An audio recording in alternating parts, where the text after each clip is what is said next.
just roll with my head held high.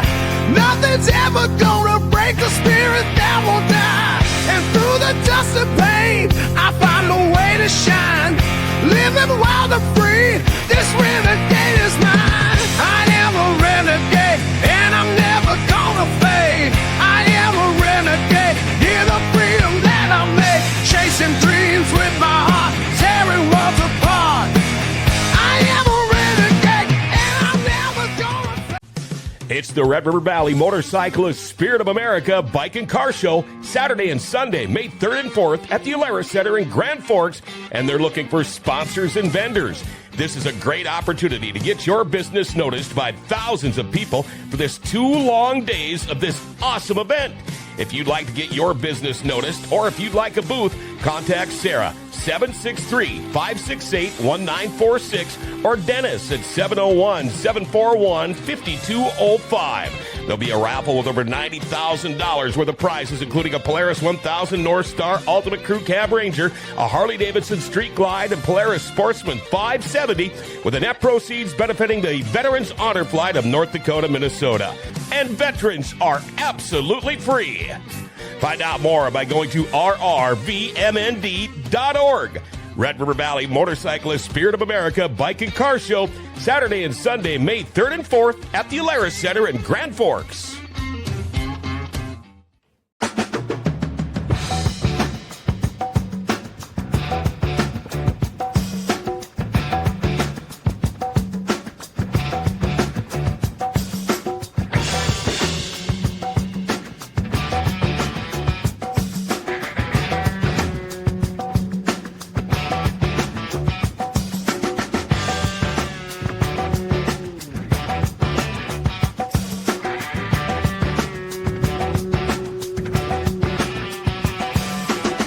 From dawn to dusk, I mix the sounds just right.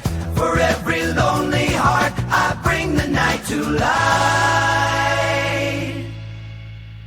The studio glow, it's a world apart. With every spin, I tell the stories from the heart.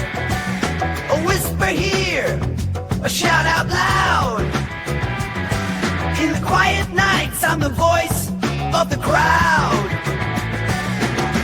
Behind the mic, I spin the night away, playing tunes, the hits that make your day. From rock to smooth, they keep you locked to stay. Taking calls, hear what the people say. Oh, turn up, tune in. Tune in to where you need to be. Yeah, stories told in frequencies we sway. From the classics to the new grooves that play. In the booth where magic makes its way. Connecting souls with music night and day. Oh, the airwaves lie, keeping loneliness at bay. For every heart, there's a sound that paints it gray. Spinning discs, the silver turns to gold. In a world of voices, stories unfold. The twilight hour as the city sighs. I craft the moments under velvet skies. The needle drops, the magic's in the air. Through the wires, there's a touch we share. Oh, turn up, tune in to where you need to be. Yeah, stories told in frequencies beat sway. From the classics to the new grooves that play. In the booth where magic makes its way. Connecting souls with music night and day.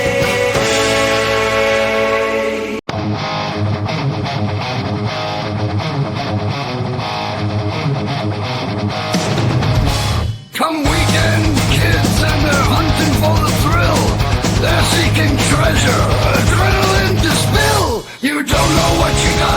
until you find the map.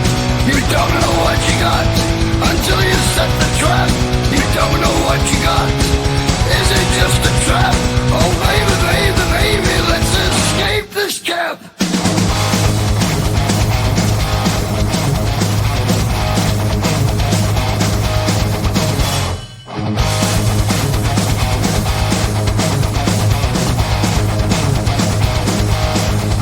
I'm a goonie.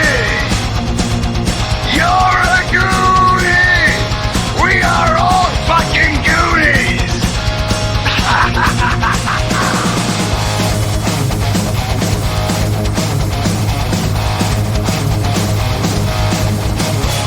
Yeah, right on the road, smashing the spray, moving the bad, or the race the girl didn't see.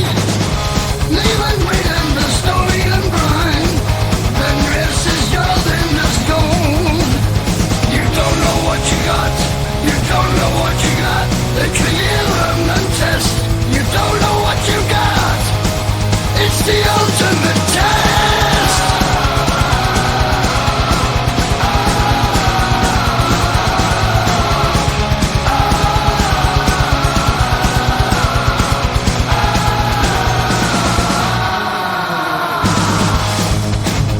With hearts ablaze, they ride the wind, not just the game, to the pirate ship where our anthem sung.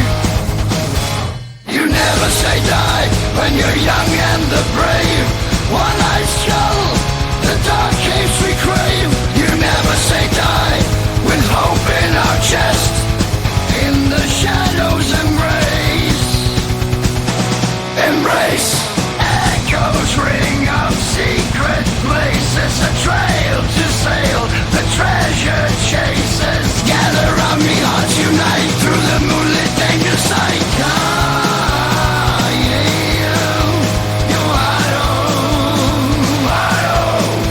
Astoria's calling you, is right.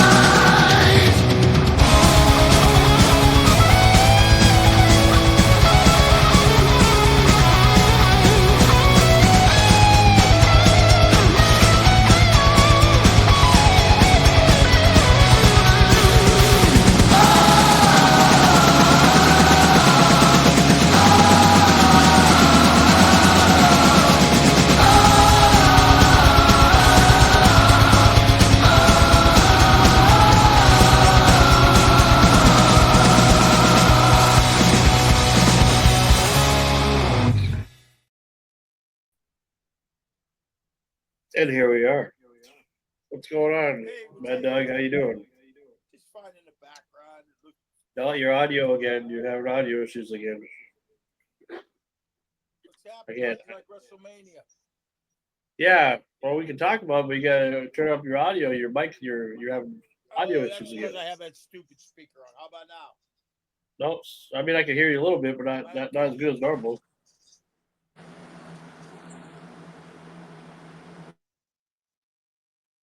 Oh, it's muted now. What's going on, everybody? Am I all right now, Sean? Yeah, you're fine now. You're I good gotta now. put my earbuds in because I can't hear without that speaker. This damn phone's terrible. Yeah, I didn't get the chance to watch it. I wanted to. I didn't get to see nothing of it.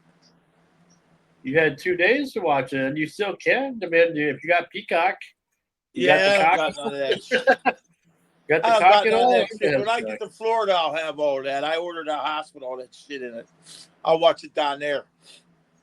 Yeah, but why wait until then when you have access? I mean, you need a. I have Peacock for a year. I can always give you my username and password if you need it. You can watch it if you want. Yeah, but can you get on it with regular cable? It's not regular cable. It's just digital. So it's through the apps. Yeah, it's not paper. It's pay-per-view, but it's a different form of pay-per-view. It's digital pay-per-view. That's through Peacock. If you subscribe to Peacock, which is like $10 a month, you get everything included. So you don't have to pay for their pay-per-views at all. That's the whole idea. I'm gonna have to just buy it. I'm gonna have to do that. I mean, that's what I do. Regular cable. Yeah, but you can do it. Strong cable. Yeah, That's what it's called. Okay, but do you have a device or a TV that has a like Fire Stick or Roku capabilities? No, not no more. My Fire Stick, I lent to my son. I never got it back. No. Well, I'm just saying that's the way to do it. Because that's Yeah, I know. I'm that's the lazy. world we live in now. What's cable anymore? I mean, even I have digital cable. But it's also the internet because I have fast Yeah, connection. I don't watch wrestling anymore. Anyways, I don't even know who's on it anymore. You know who's on it. I don't watch it. I really don't, man. I heard all this shit with John Cena come back. I was shocked. Yeah, but you kind of expected that because what was the whole point of stealing Jey Uso's main event or a Rumble match or a main event match if they weren't going to put the title on him? You know what I mean? Yeah. It made no sense at all. Cody was a good champion. He was, but he was getting kind of boring after dealing with him for 2 years or almost 3 years of doing the same promos all the time. And Yeah. Same with when that was like when Bob Backlund was champ all them years. They had to do something made him retarded and shit. Well, yeah, but I mean, the thing with Cody is that he used to have really good matches. I'm talking like even like not just a one-on-one match because anybody can do that. I'm talking about the stipulation matches. That's what they should be making them do more often. I mean, this match would have been more exciting if there would have been like a steel cage or something, or something. Just a hard street fight like they did with the Drew McIntyre match. I mean, could have been more exciting. I don't. And then where was The Rock? All this hype about The Rock, the final boss, he didn't show up at all, or he wasn't. He was not there at WrestleMania when he should have been. Yeah, he wasn't even on none of the promo things, was he? No, well, I mean, no, not that I know of. He was promoting next year's WrestleMania. That's going to be in Louisiana, but that's about it. That's all as far as I saw.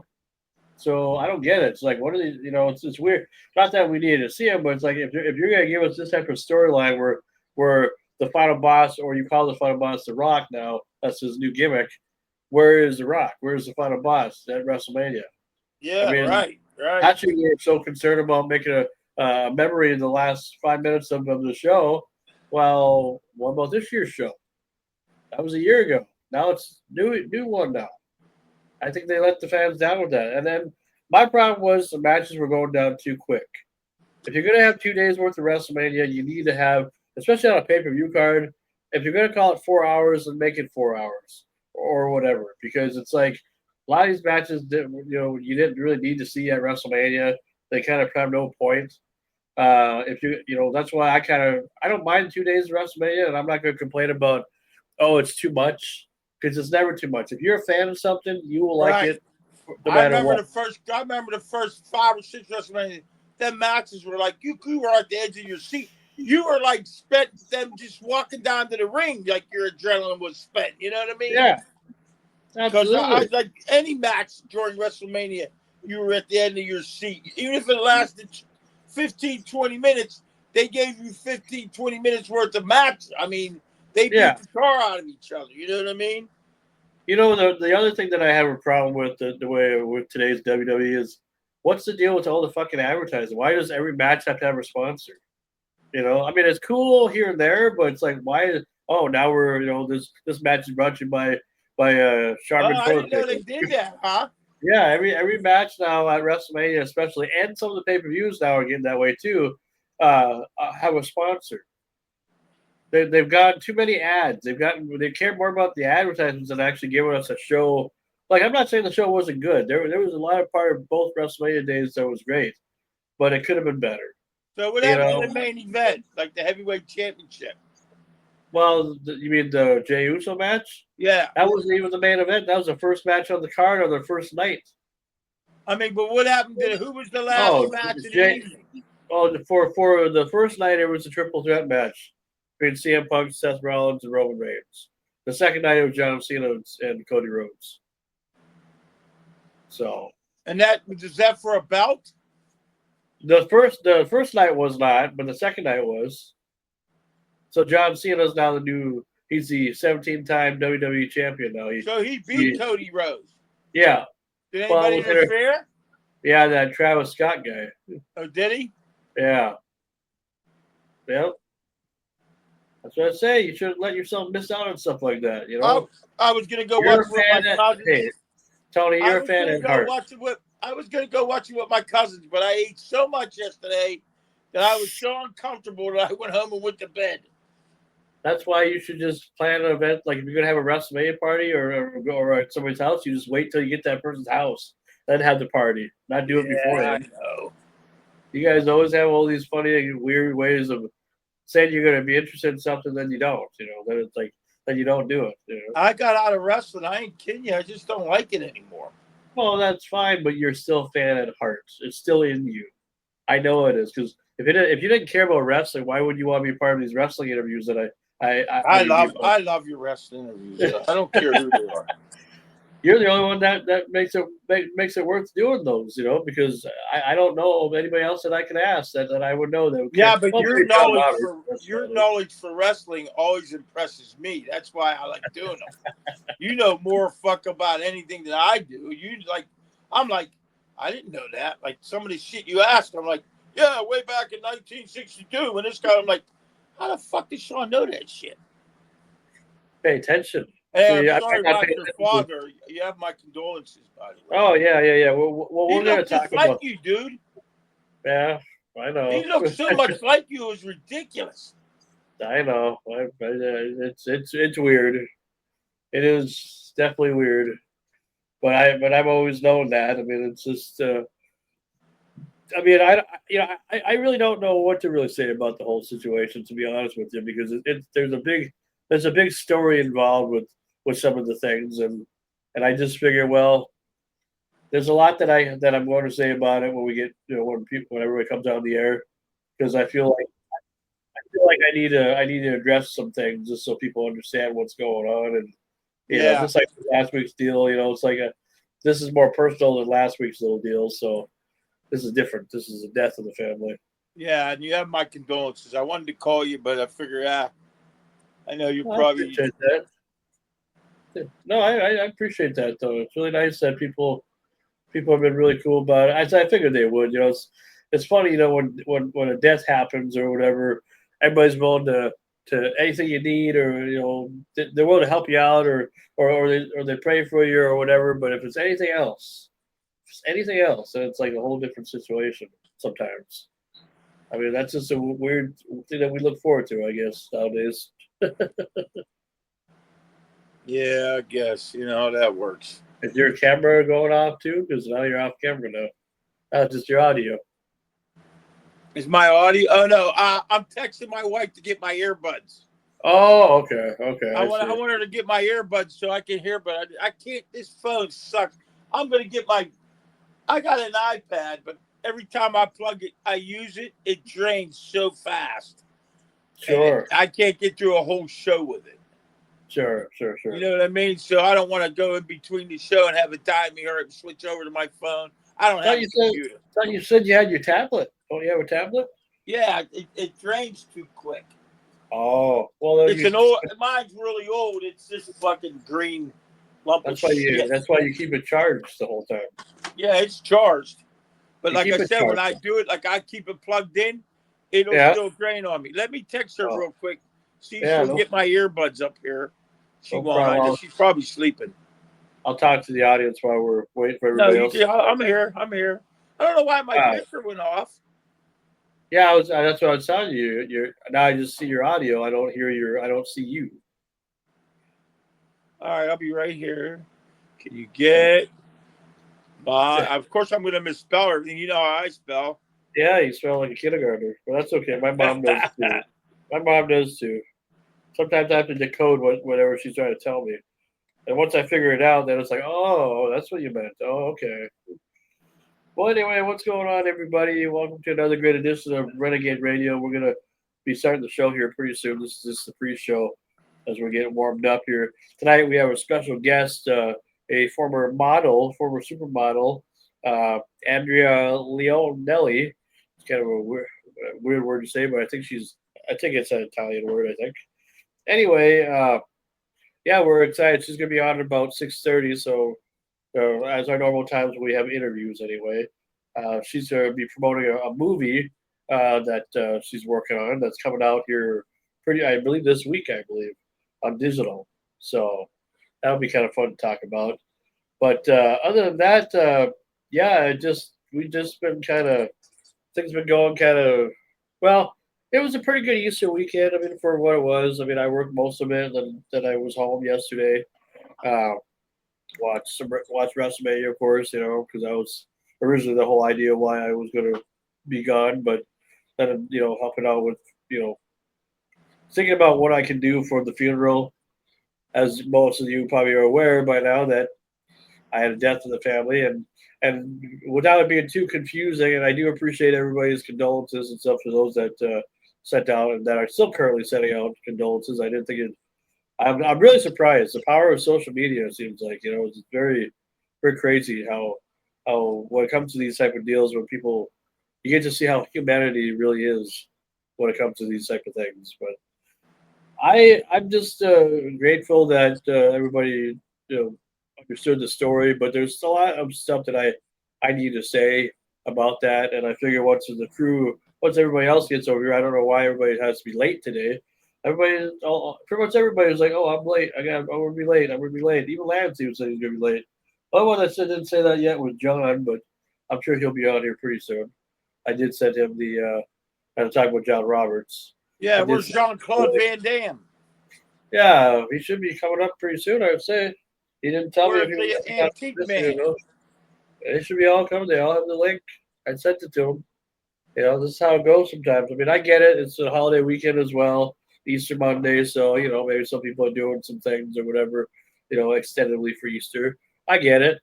But it was kind of a combination weird holiday, with the WrestleMania, Easter, and 420. Yeah, oh God. The annual bake out, huh? Did they do anything for 420 in your area there? I don't know, but I got my fancy tomahawk pipe. Oh yeah. Oh, very nice. But I don't smoke anymore. So. All right, antique man, we're just waiting for you. If you beat everybody else other than Mad Dog, that'd be fun. Sometimes Eric gets in here very early. It's very very rare when that happens, but yeah, it was. What's up there, Ian? How you doing there? Fan has already said hello already. Ian Thorpe from Idaho. Say hello. Hey, Sean. How's Mad Dog? Hello. Hello. Oh, let's see. Oh, yeah. I don't Ian, think how you doing, buddy? The Mad Dog's charged up and ready to go. A great weekend. Yeah. Oh, absolutely. Now, so when you said that you ate too much food, I'm guessing you had a Easter celebration at your house then, or what'd you do? My sister's house. We ate like pigs. Okay.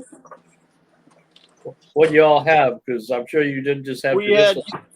Yeah, hold on a minute, Sean. My wife's getting my earbuds. We had stuffed shells and some meatballs and that, and then we had ham, and we had all the stuff like cornbread and oh man, we just ate. We just ate all day.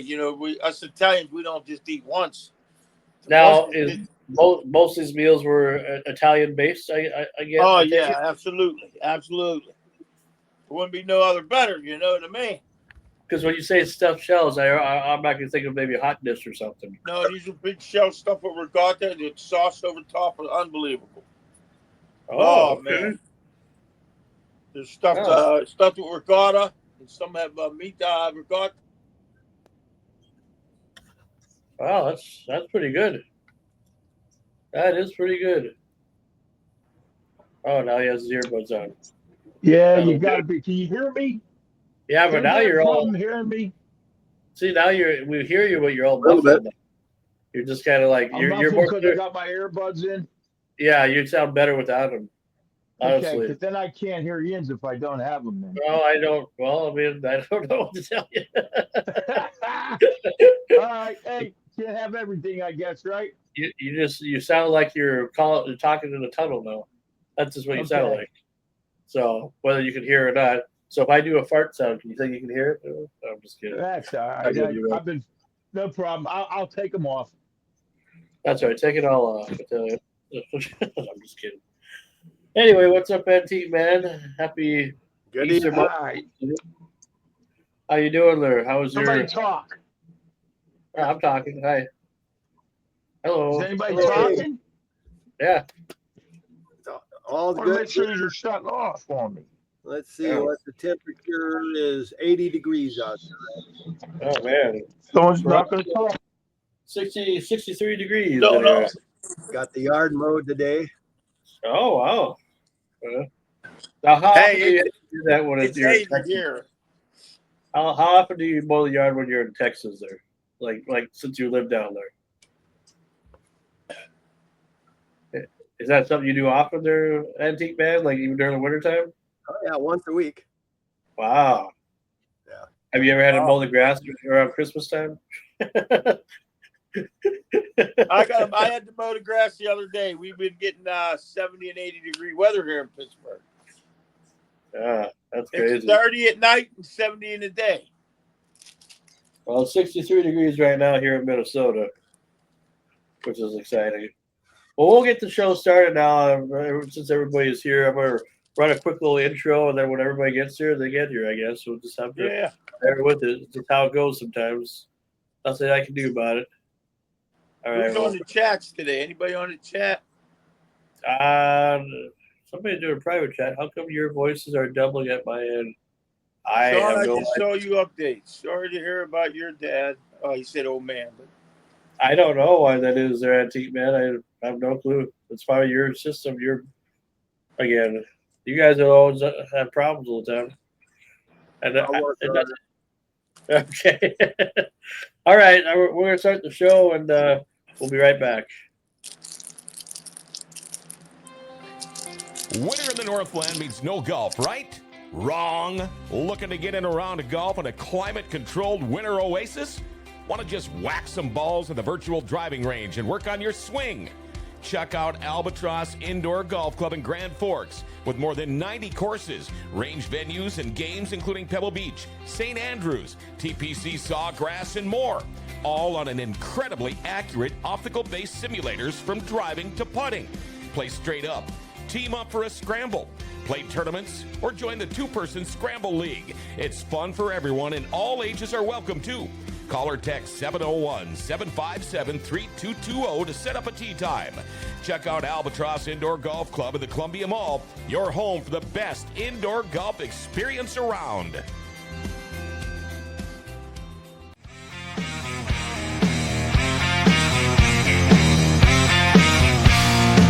I've been rolling down this road with my head held high.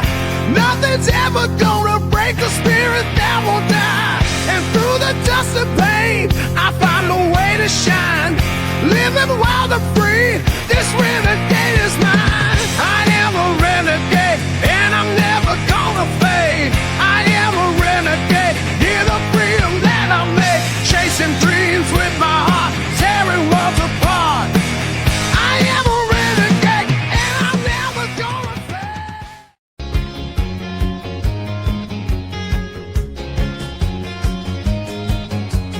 I've been watching you all night, 'cause everything about you, it's so right.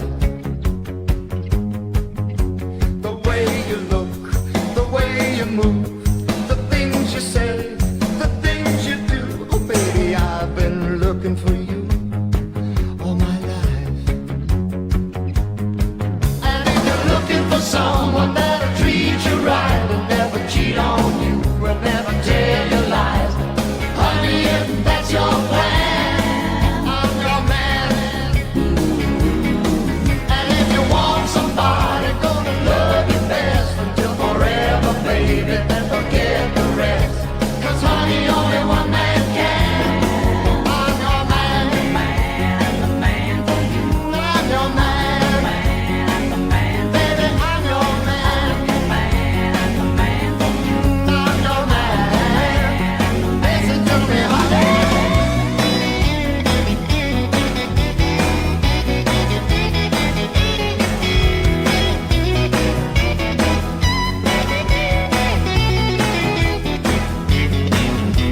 It ain't a lie, I'm spinning you.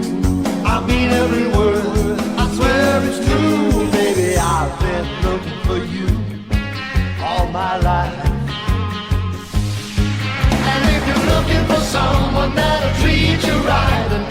cheat on you and never tell you lies. Honey, if that's your plan, I'm your man. And if you want somebody gonna love you best until forever, baby, then forget the rest. 'Cause honey, only one man can. I'm your man. I'm your man. Baby, I'm your man. I'm the man for you. Now, I ain't no prince, you know. I ain't no new kid on the block either. I'm the whole damn block. I'm Rowdy Roddy Piper, yeah. Now, I can be anything you want, baby. Why, I could even be your milkman. But now, this ain't no half pint now you're dealing with. Sweetheart. I'm a full load. Why do you think they call me Hot Rod, huh?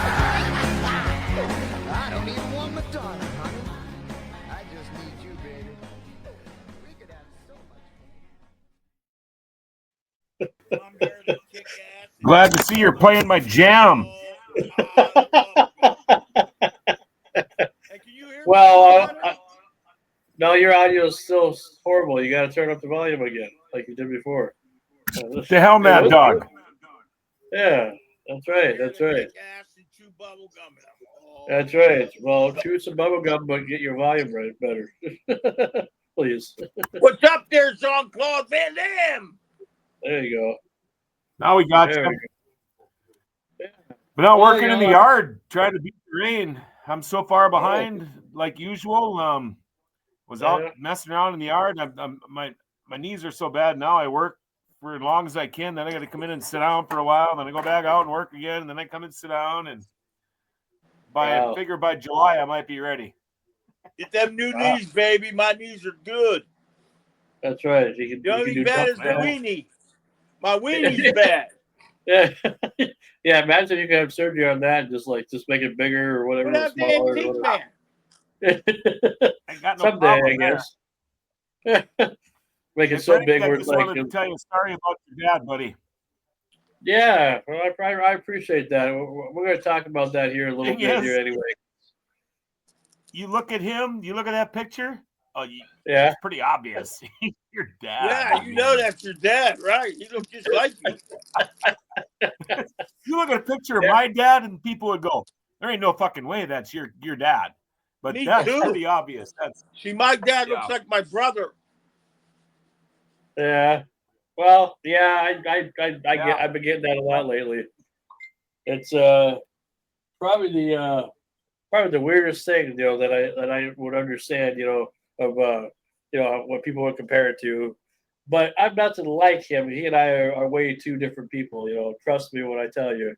There is a difference, or there was a difference anyway. I'm more cutting edge and kind of like I put myself out there and put myself on the spot and whatever. He would never do anything like this.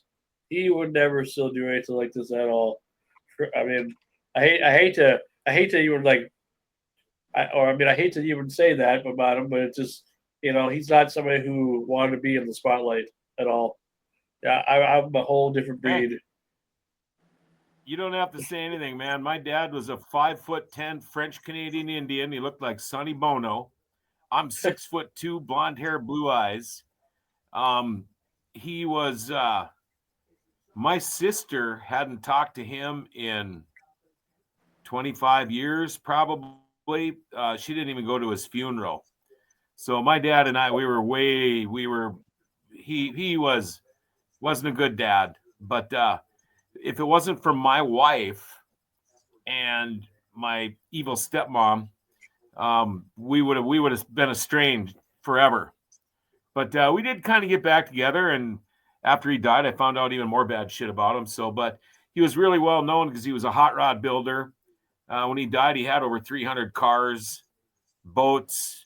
He had a shop with just carburetors, intake manifolds, and blowers, like a 2-car garage, just full of that kind of stuff.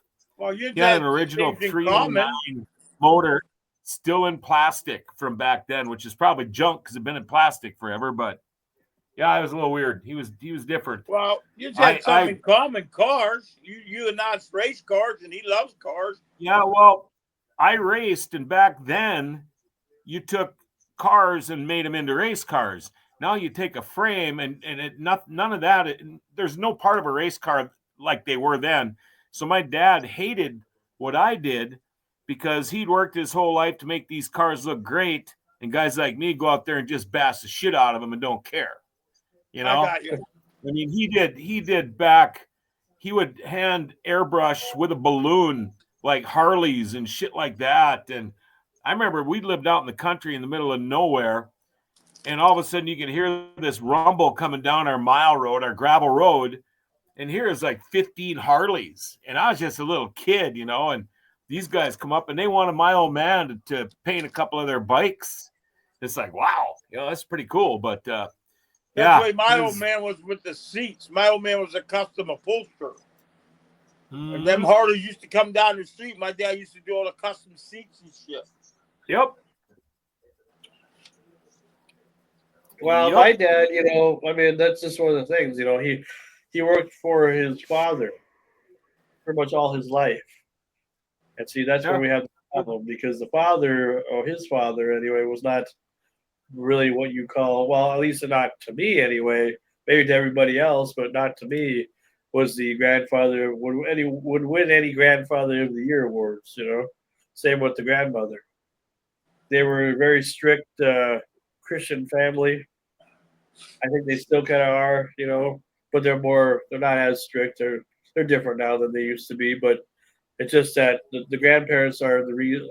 I believe anyway, other than certain decisions that were made when I was a little young lad that I couldn't control myself at the time, I believe that there was more to the story than there should have been after I've gathered up a lot of research and information over the course of time. Conspiracy guy and all, but if I'm going to be, I do believe that he was not, like when he had me or when I was born or whatever, that and it wasn't up to him to make the choice to leave my mom and I was told to.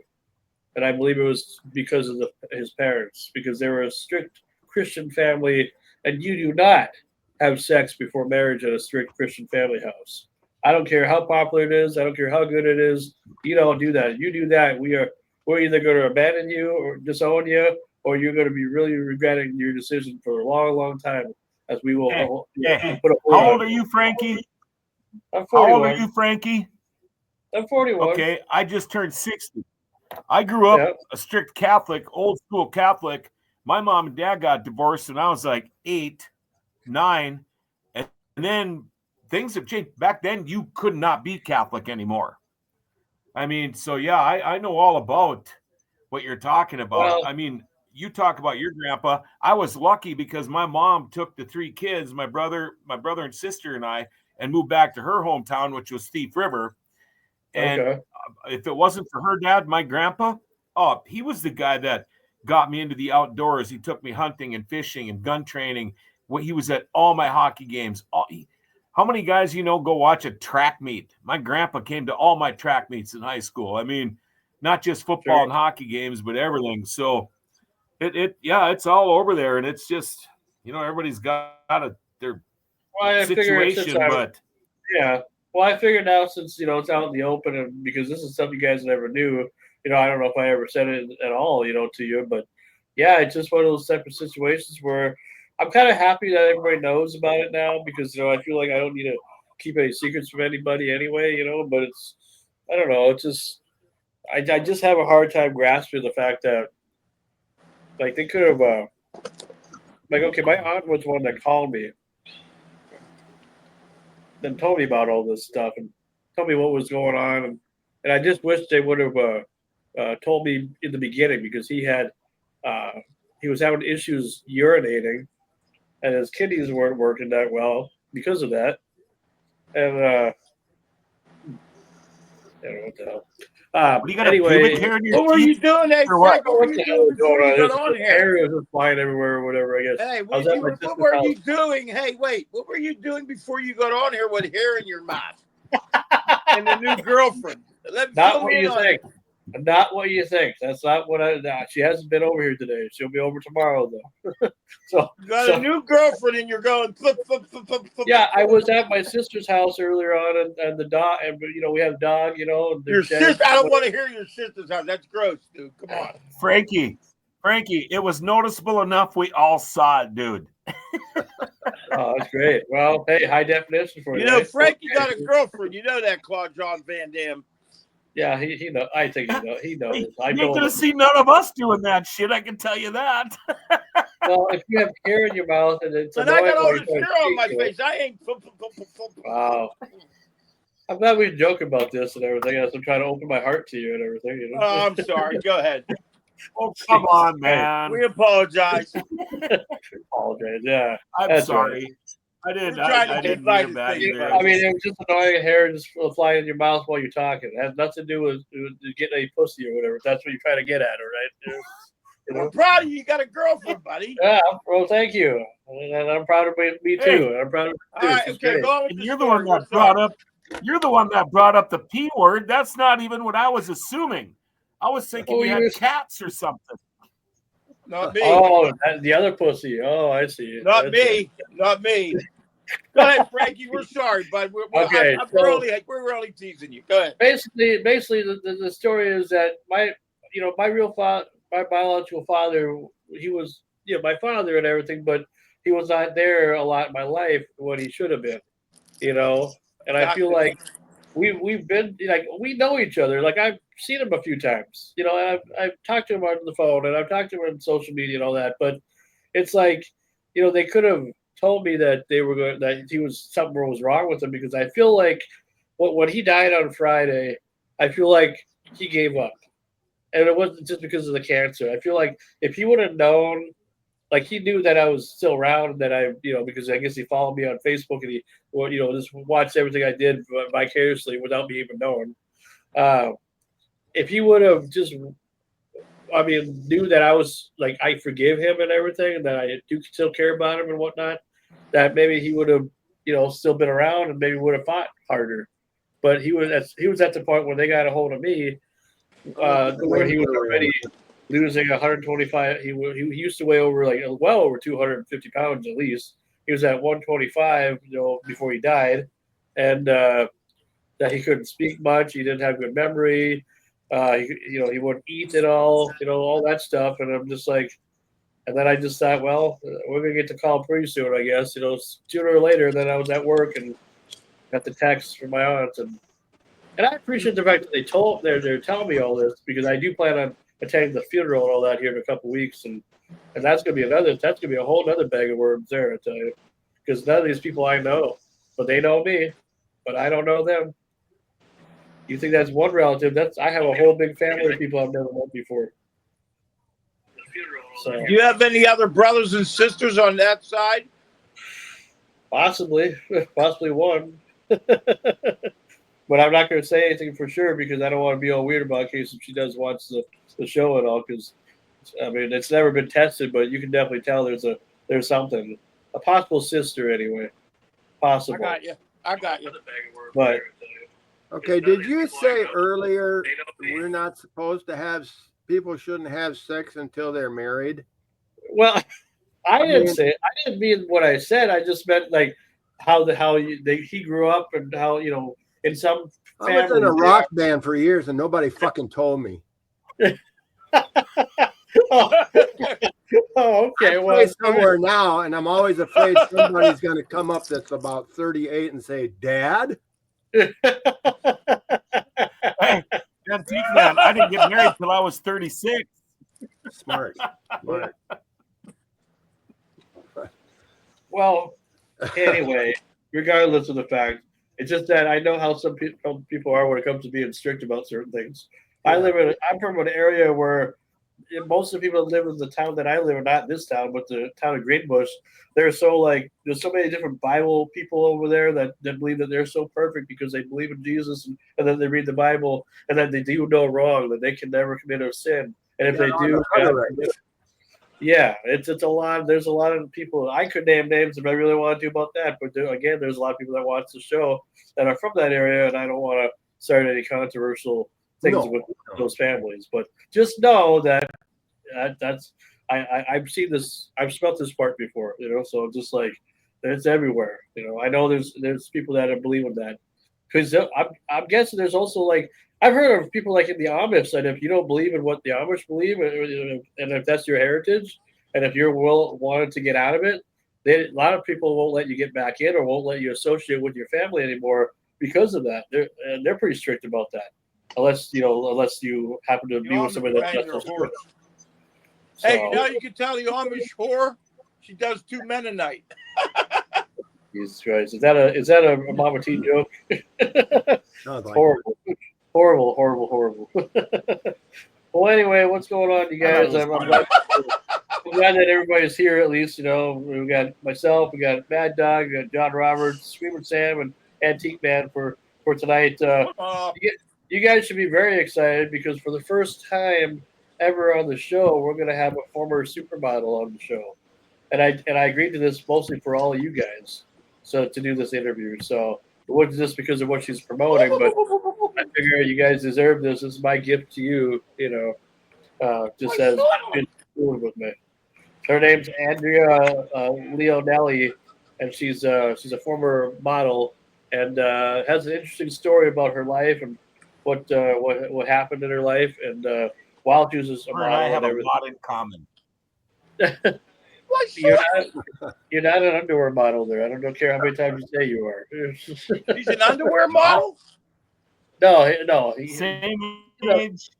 Same age, bad accident, drugs. I mean, Okay. I'm not clean and sober now for 34 years, but okay, so you know what I'm talking about. Then you did some research again. Oh, good job there. Yeah, I used to model bull rope. I'm sure you did. You modeled your like a wrestling outfit when you. Yeah, I like couldn't model G-strings. I had to use bull rope. Poor G-string, I tell you. Anyway. Come home yet, honey? Well, anyway, so yeah, I hope you guys had a good Easter weekend. I would have done something more than I did. If my family would have been around. Like my sister went to her brother's or no, her husband's family's Easter. That's right, and they want to have it up in Roseau this year because her husband's sister lives in Roseau. So, because she works over at the hospital over there, and they have a little house and all that over there. So, I was pretty much alone for Easter because my folks are still in Arizona. And of course, they didn't go to WrestleMania as I was hoping, or at least my brother, I was hoping he would have went, but nope, didn't go at all. I said, "Could you at least buy me a shirt, or if I give you some money and all that?" And they didn't know where to begin because they were too afraid to go on the strip because of how busy it is and stuff. I was like, "Well, that's the whole point, Did you watch it? I watched it. Oh, hell yeah, I did. I wouldn't miss WrestleMania. But I just like, it could have, I wish my brother, if I would have been there, we would have went, of course. But I wish my brother would have went in my replacement, because he could have brought his girlfriend there and they could have had a great time. And I don't think every seat was expensive, I don't think it would have been. But it looked like a good time, regardless. Well, I was supposed to 60,000 I was people. supposed to fill in at a racetrack because the announcer, Dale, one of my producers, he's the announcer, and every year they have a WrestleMania party. So I was going to get a race under my belt because I'm going to miss our opener because I'm going to Alaska next week. But it got postponed or canceled because it was too cold. But cold. Hey, wow, Sean, it was only the tickets for 900. 53 degrees out. That's pretty cold to have a race. Yeah. I believe there were some chickens that were a little bit more cheaper than $900. It just you got to know the right people. You got to know the right places to buy it from. That's all. I mean, but the point being, though, yeah, I was going to ask about that there, John, because you were talking. You were pretty excited about it last week when you were talking about it, about going doing your race. I'm always excited about the race season. And I don't miss many races. The only time I usually do is once in a while, my wife will talk me into going away for a weekend, maybe like the Blues Fest or something like that. And I miss once in a while for fishing tournaments. I don't know why, because I'm guaranteed to get paid at the racetrack and I'm not at fishing tournaments, but I knew if the schedule holds, I'm going to miss the opener at my home track here. And that's big. And the guy that's going to be my replacement this year, who's Dale, my producer, he's never worked this track before. So right now we don't have any testing tunes or anything. So I don't want to throw him to the wolves. So I'm actually kind of hoping we get rained out the opener here, but I can't bank on that. So they're supposed to be putting in the sound system this weekend. So hopefully we can get out there and test it at least. But yeah, I'm always keyed up for race season. It turns into a grind. We do a lot of races, but I love it. I absolutely love it. Oh, sure. You know, I'm lucky my wife likes going with me, and she's kind of like my teammate, and we go to different tracks and do whatever. But yeah, we have a lot of fun. And I will guarantee you that one of the weekends we will come down and hang out with you, you know, for a weekend or for that race. Because Mike will go regardless, but like I really want to. If we're able to hang out with you in the announcers booth and everything, and just get your view of everything, that would be the best. That'd be like VIP right there, I tell you. Yeah, and depending on the weekend and what race we're hosting, we get a huge Canadian contingency that comes down, and they all bring campers and make this. They actually call the area Little Canada, like they do down in Minneapolis, in the Minneapolis area. But they have Little Canada, and these people are just awesome, and they party and tailgate and have a great time, and everybody's grilling, and then afterwards you go down in the pits, and these guys will let you sit in their cars and take pictures, and you know it's just it's an awesome time. So it's a bunch of racers that are coming down from Canada.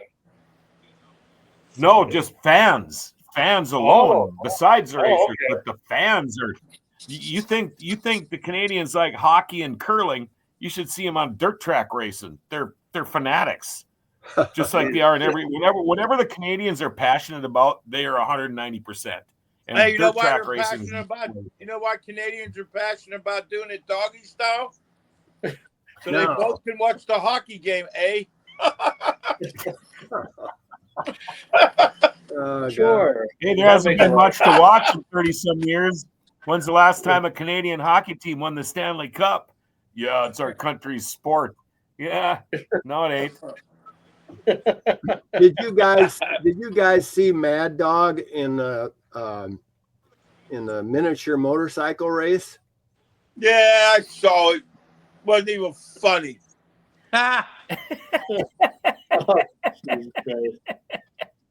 Looks just like him. Thanks, Eric. And I was just going to compliment and say, how the hell did you score a woman like that? Is that a photoshopped woman, or is that your real wife? No, she used to be. She started out being a fashion model, and then worked for an airline steward as a attendant, and now she's a physical therapist, which really is my favorite part. Oh, yeah, but is she real? Is what I want to know. What's that? Oh yeah, she's real. Cause she's beautiful. Well, Yeah, she's beautiful. She's just as real and beautiful as my girlfriend. You know, and maybe one day you guys went to see her. Very good person, very good lady. Absolutely. No, that's good. That's really good. So what I was going to say was, as far as the whole thing with my father and the funeral and all that, I'll probably get some footage and stuff too of the, not the funeral, but like anything fun that we do or whatever, to kind of maybe introduce my family to the Renegade Radio and all that. Because my camera is great, you know, like on my phone, I can you know, record so much footage. I got 128 gigs on my phone for hard drive, so they turned all the videos on. Because when I recorded John Roberts when we did the interview, God, it looks so beautiful. It's like in 4K resolution and everything. Your orange outfit really was colorful and everything, just as colorful as you are.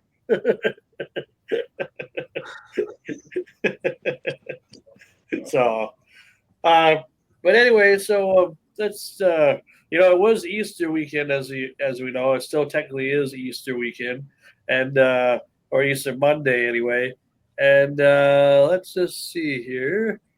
Well, here's some Easter pickup lines for you to start off the show. Are you an Easter egg? 'Cause I've been dying to put a crack in you. How do you like your eggs? Chocolate, plastic, or fertilized? Are you the Easter bunny?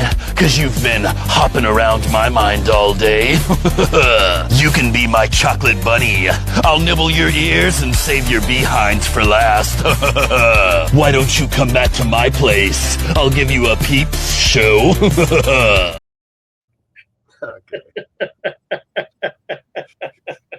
Yeah. John, he might be a creeper to Did you. his shirt really say stink wrinkle? I think so. Oh, you want a shirt like that? I'd love to see John Roberts do that. It would by the same tree and everything, just dress in a mullet and everything, and just kind of Rubbing his nipples. because you're kind of in love with that guy that Joey Bro or Bordeaux or whatever. I can picture you Joey doing Bro? exactly what he does. Yeah. Joey Bro? You guys know who Joey Bro is? He's like, it's like, dude, what the fuck? Who called you up in the morning and went, dude, I saw your video last night. It was awesome. You should go on the road. Who the hell did that? But I watch it. There's times I gotta share it. He does karaoke. If you guys don't know who it is, he does karaoke, and he's got like delay and a few effects and stuff. But he's got the mullet from hell. He works out for, I'm guessing he's 65, maybe. Probably, long yeah. mullet. He's nunchucks to a little degree, and it's leg day today, brother. But when he does his singing, he can't keep up with the karaoke, so he's always like behind. But look him up, Joey Bro, and it's BREAUX. I gotta look You'll him freak up. out. Is he on Yeah, Facebook? Man. Yeah, oh yeah, he's on Facebook. I remember when he went viral. I think it was like it was either a Styx video or some type of video he was doing, and it went viral. And it was. He's huge. He's huge, and it's. Oh, he's a little guy. He's not huge. Well, Yeah, but you know why he's like he is today? You know why he's like he is today? Because of the people who comment and tell him he's good. It's just killing I him know. because this guy thinks he's the whole package. That's what he said. I'm the whole package. well, now he's jamming on stage with these band members who I'm sure they just paid how much money to go play with them, and you can see they're not digging it because it's not making them look any. It's not making. I mean, Antique Man, imagine if they put somebody out there like that has no business being up there, and they want you to play for them, and this is something you've been doing your whole freaking life. It'd be real irritating. Bring yourself And this guy's down. making fun of what you do. That's right. You know what?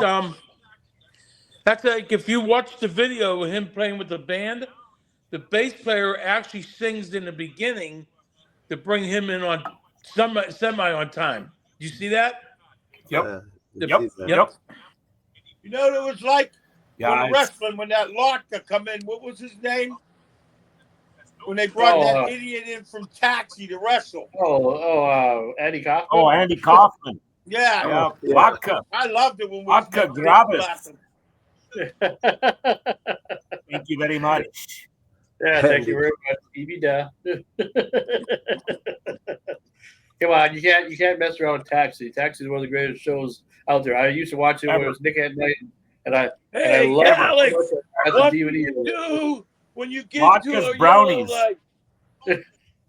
Hey, what do you do when you get to a flashing yellow light? Slow down. What do you do? Remember Lotka's brownies? Lotka's brownies. They have Jim test them. He takes a little bite, breaks it, THC. snorts it. Boom! Bolivia, 1972. It was a dry year. Or maybe when he did that Aesop's cookies, because I really they did an episode with them too. What do you do When you get to your side, you slow down. What? Yeah, I think you got the wrong line there, but okay. Okay, Christopher Lloyd. Well, if we're going to talk about funny shows, there's a show that's been on the air. Well, it's on Hulu right now, and it's a show that I don't know how they can not be laughing all the time when they say the words that they say in their dialogue. But if you know, you know. We'll talk about it. Oh, I hadn't mentioned we're swingers now. Oh. Oh. A large portion of our community enjoys swinging. Mainly the children traditionally, but recently we've joined a number of adults for a swing. We've swung with each other's parents once. How's the dog? Oh, he was barely conscious when he first wandered over. Eyes barely open, just little slits. The tightest little slits. As he was losing consciousness, I began jerking him to keep him up. 2 hands at one point. He had a fairly serious gash on his side once. Clash with a coyote, no doubt. Well, if you fight one of them, you fight a bunch of them. I was able to patch him up, but it took a lot of tender love and care. Let's just say I've had my face in gash for the better part of 3 days. Face and fingers once. I swiftly retrieved my scissors and crafted a bandage for the gash.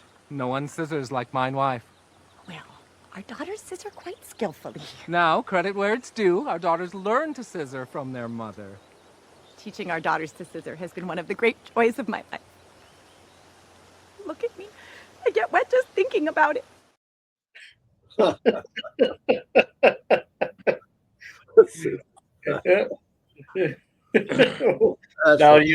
you seen that show before? You know which one I'm talking about? Yeah, I know who they are. I watched it. Yeah. That's all new. Leonard Kenny or something. Yeah, it's on Hulu. I've seen a whole bunch of clips of that show, and I don't understand how like the writers. Like who the writers that are writing all this stuff, and it's so good. It just. Have you ever had your face in gash or whatnot for a long time? Yeah. What's her name? The Dicks or something? She's really good on it. Anita Dick and Noah Dick. Yeah, Noah Dick and Noah Dick. How's your daughter, Little Dick and High Fancy? You're really good on the dick. Yeah. That'd be Screaming Sam show, you know. But I don't know. I just had to share that with you because I thought that's pretty hilarious. Well, here we go. Here's another one, but this is it's. Don't think too much into it, but after we see it, we'll talk about it. White's Only Laundry. We specialize in only washing your white laundry, so your linens, socks, and undershirts will look fresher than ever. By focusing just on white laundry, our prices are 25% lower than the other guys. Plus, get an extra 10% discount by singing our slogan at the register. Hope to see you soon. Hi, it's Tom again from the laundromat that's been in the news, and I really want to apologize. I definitely should have realized that the name White's Only Laundry sounds racist, is racist, and that was not my intention at all. But we've changed the name and fixed the problem. White's Only Laundry is now No Coloreds Laundry. It still gets across that we can't wash colored clothes without any of the racial connotations of whites only. Plus, to make up for our terrible mistake, come on in before Friday and you'll get yourself a free t-shirt. Just don't wash it here because it has all these colors on it. Hi, it's Tom again. I'm so sorry. I feel terrible. Obviously, changing the name only made things worse, and neither one of those are appropriate names for a laundromat or any business or anything. But I'm gonna make things right. First, for the African American community, I've installed a special side entrance so that you'll know you're definitely welcome in my laundromat. Also, I've set aside separate but equally powerful washing machines exclusively for your use in the back of the laundromat, although they still only wash white clothes. And this time, to ensure I don't upset or disrespect anyone, I'm naming it after myself. And since my sister just had a baby, everybody come on down to Uncle Tom's Laundromat.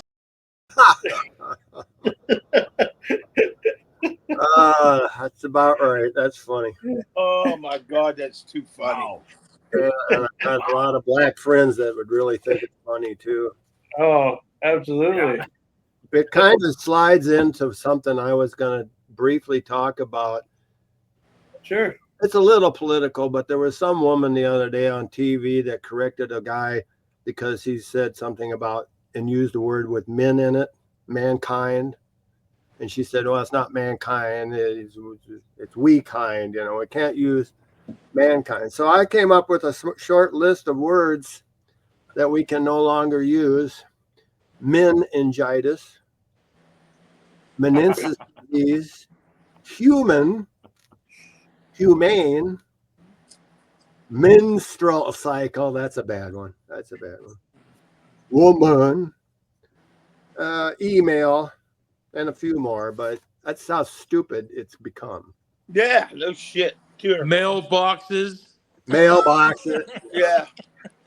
A friend of mine, we do a realty show, and this guy was saying now that when they advertise these houses, you can't have like a she shed or a man cave. Now you can't word anything like that now. It's fucking ridiculous. I mean, really, you have to be really careful about what you're saying now, even advertising a house for sale. No, there's no room for a man cave. You can't say that. I call them bidets. I don't want them called bidets no more. I want mine called ball ticklers. I use my sister's bidet. It tickled the shit out of my nuts. Did it now? Please I've been all over the world and still have not used one yet. I don't get it. Don't you still got to wipe? No, it blow dries don't your you still ass have to wipe? you're done. Blow dries your ass. I didn't see no blow dryer in Europe coming out of that thing. Well, my sister's blow dries.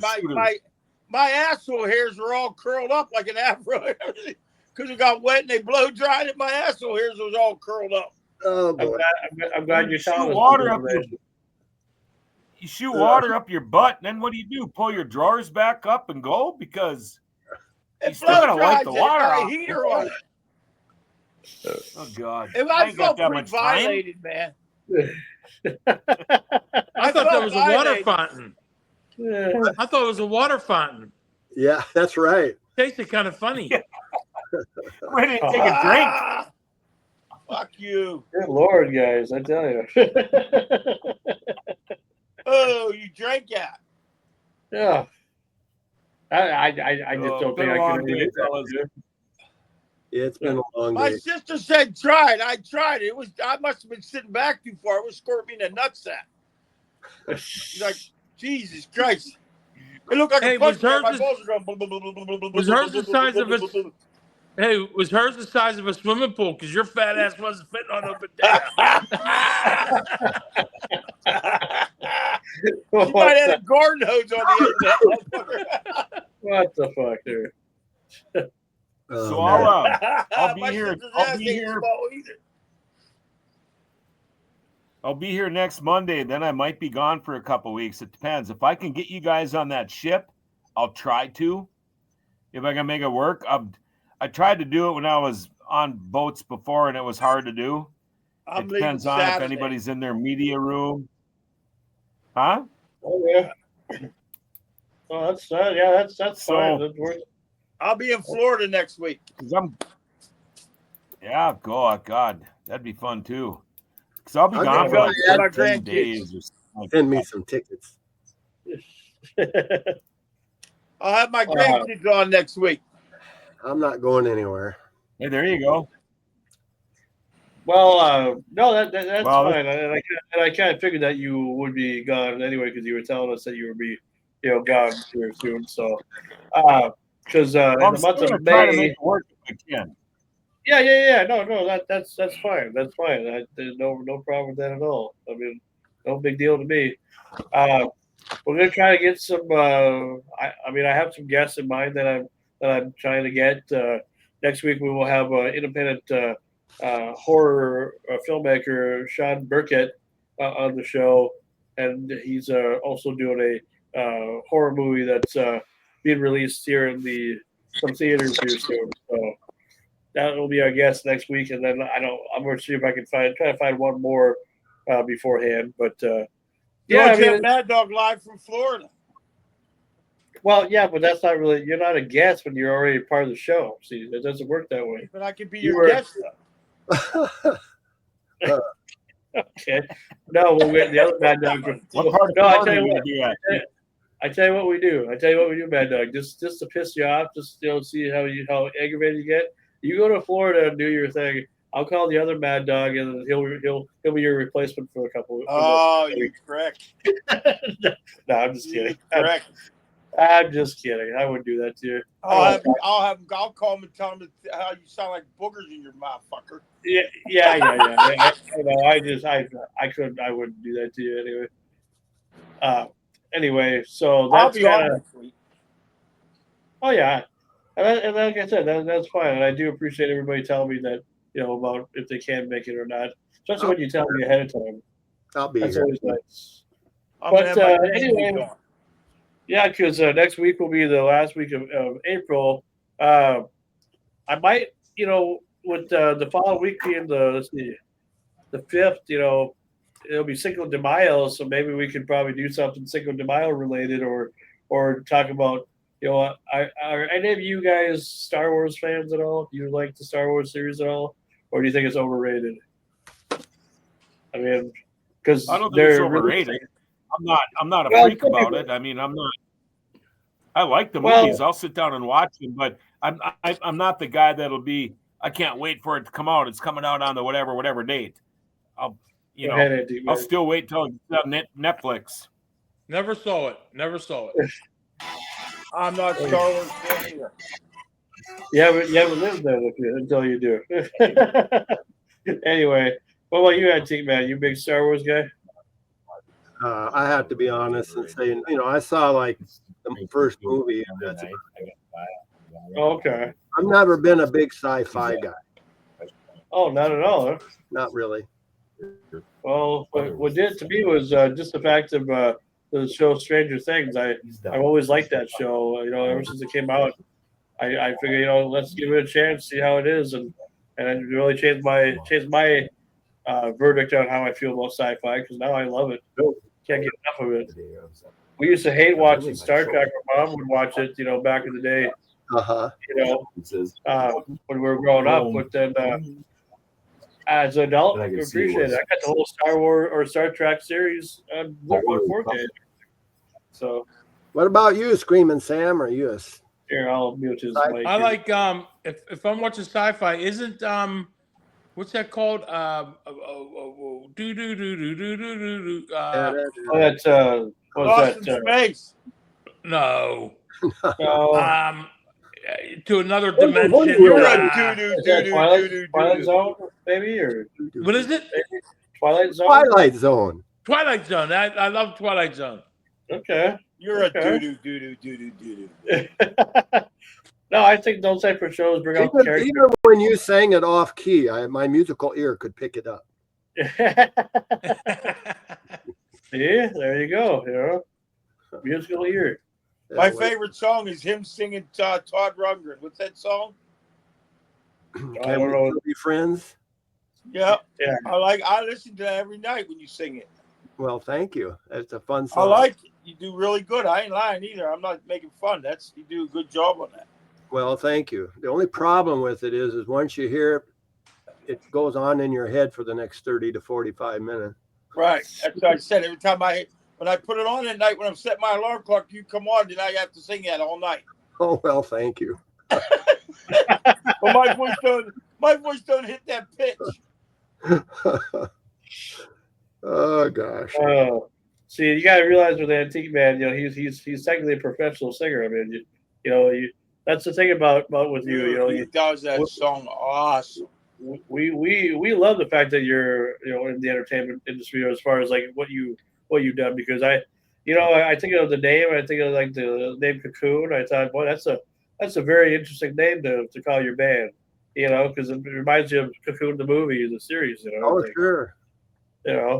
Listen to me. I just bodyguarded for Todd Rundgren, and at his age now, he didn't sound half as good as the Antique Man singing that song. I felt like saying, I need somebody to sing your song better than you, fuck. Is that what you call it? You wouldn't call him a fuck? I would have called. I don't care. I'm ignorant sometimes. Yeah. I am sure you probably would. Yeah, I would. I'm standing by side stage by the middle of the show. I have 15 people saying, "Hey, I went to 5th grade with him, man. He said I could come back and see him. Get the fuck out of here. Leave me alone." You didn't go to 5th grade with him. He don't see you. I know how many people are like backstage. Go. I'm his mother. Meanwhile, it's a guy with long hair and a beard. Yeah, okay, Mom. You can see him next week. Yeah. Oh, guy. Well, sorry about that, guys. I had to mute you there, John. Your phone went off. I thought like somebody was playing a sound effect or something.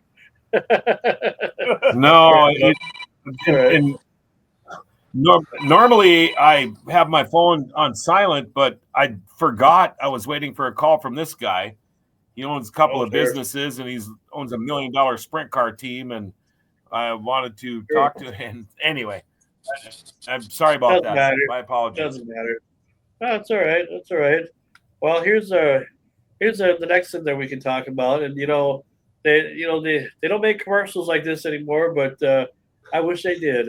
But I don't know. I would definitely go for this if I knew this was a real thing.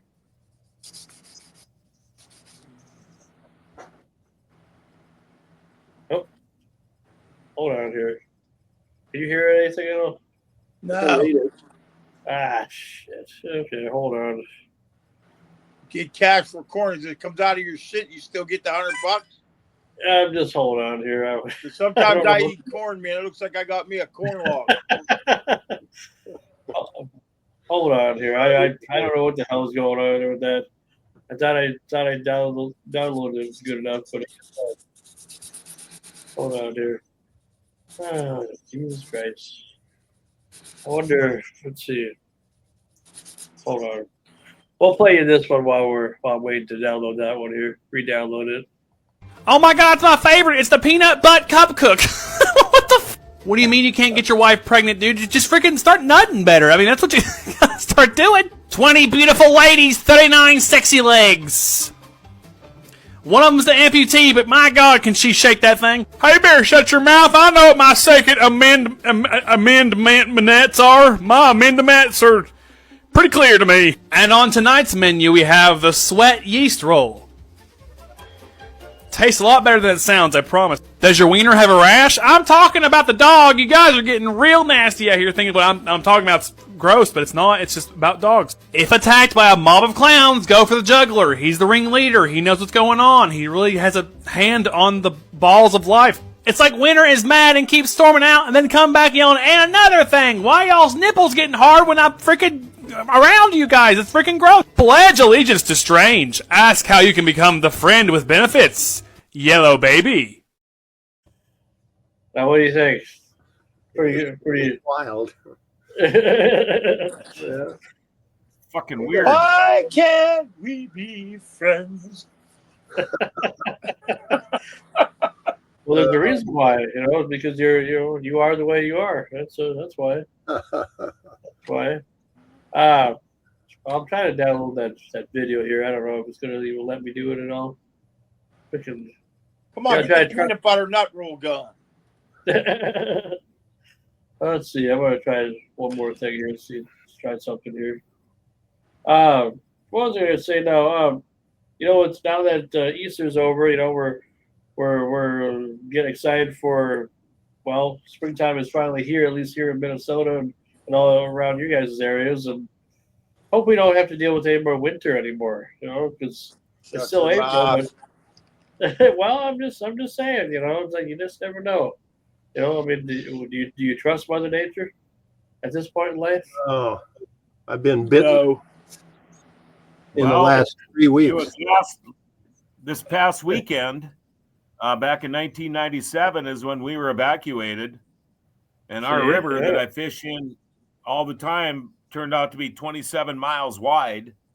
Oh yeah, and we had just bought our very first house. I had started remodeling it in the basement, and we ended up with 8 feet of water in our house for about 3 months. You could only go in after we could finally get back to it. We were lucky we still had a house, but what year was that? So Mother Nature, man, it's crazy. Yeah, no kidding. What year was that? 1997. Yeah, okay. Yep. It's a nice river.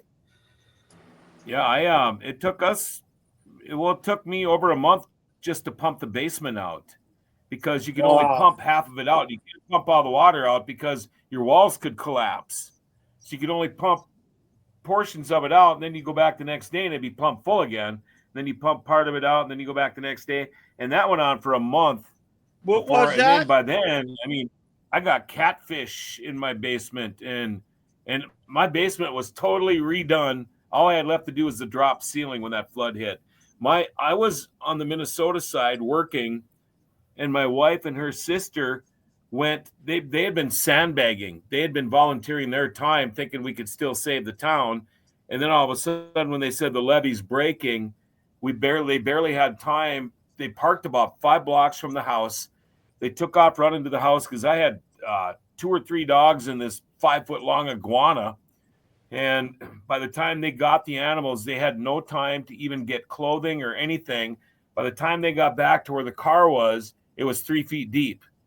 And then they had to drive to get where I was an hour away in Minnesota. They had to go all the way up to Canada and back because the river was flooding.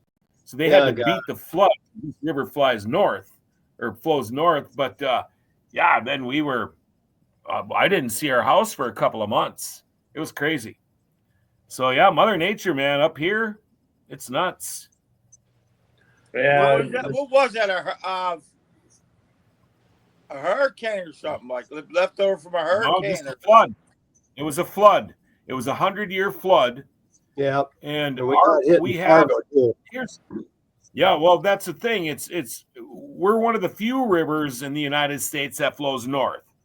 Right. Now, when you're up here, we could go these last 2 years, we've barely had any snow.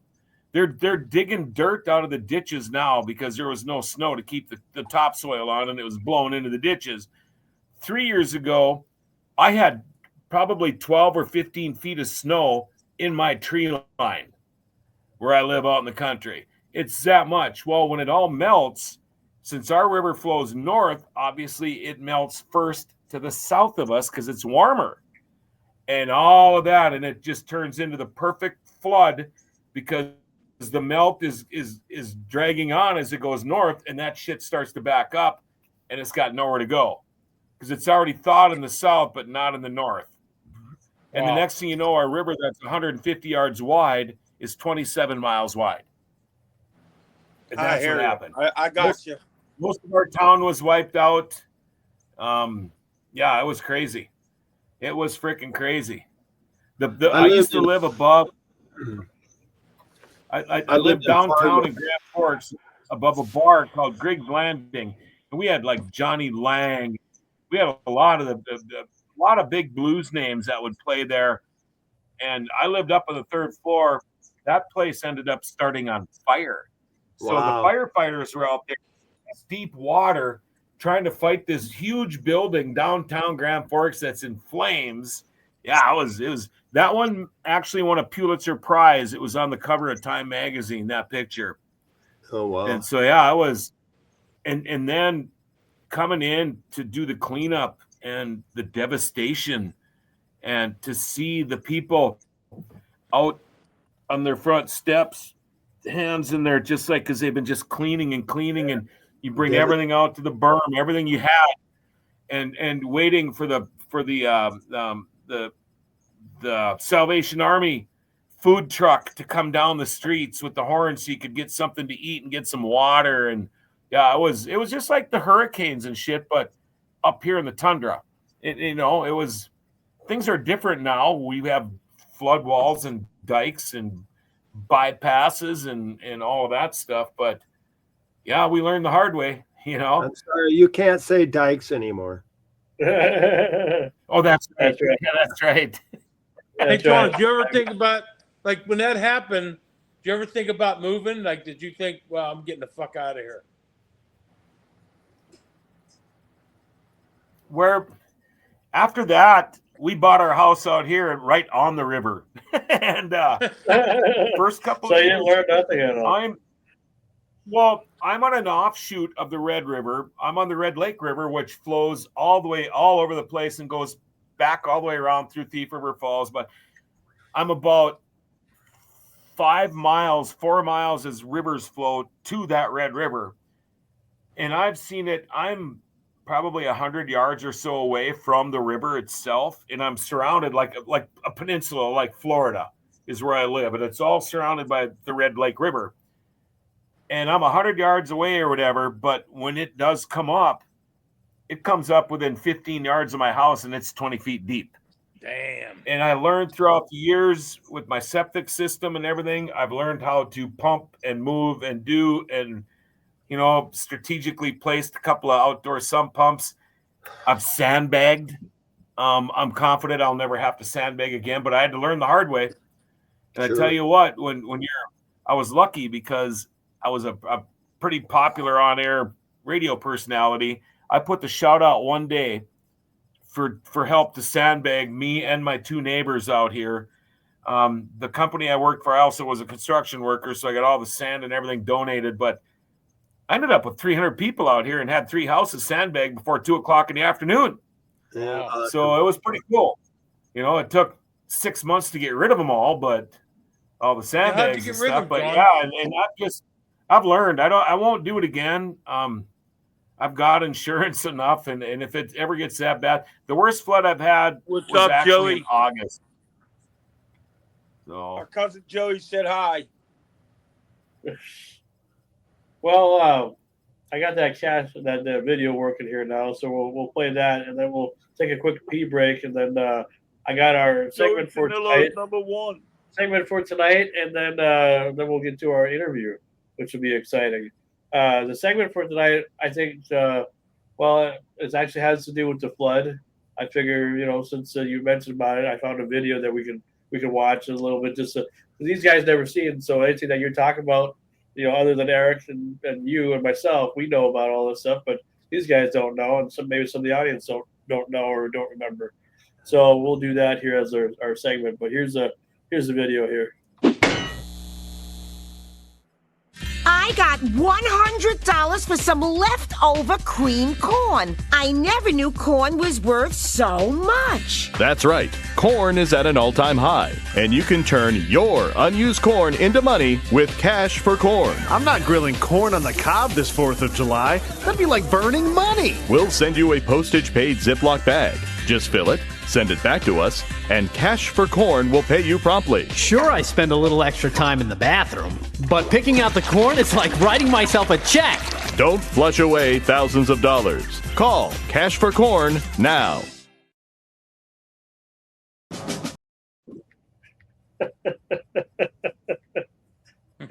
Oh, I tell you, huh? You know what they say about corn, don't you? You only rent it. I guess Joey so, wants yeah. to know where Mama T's at. She'll be on a little bit later, Joey. Yeah, she said she's not doing so good today or whatever, so it's like, all right, whatever. You're missing out on a good interview with a female, for once. We often don't have too many female guests at all, so I'll leave that up to you. Well, we'll take I guess we really don't need to really take a break. I mean, we can just start the segment right now. For you guys that don't know about the flood of the Grand Forks from '97, there was everything that John said is the truth, and I have a little video here to share with you.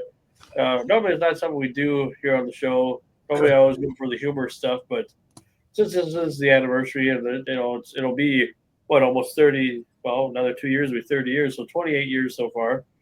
But it's getting close to 30 anyway. So here is the video. It's not too long, but we'll talk about it after we're done, or we can talk about while we're watching crazy. too. This is what I think it is. It's crazy.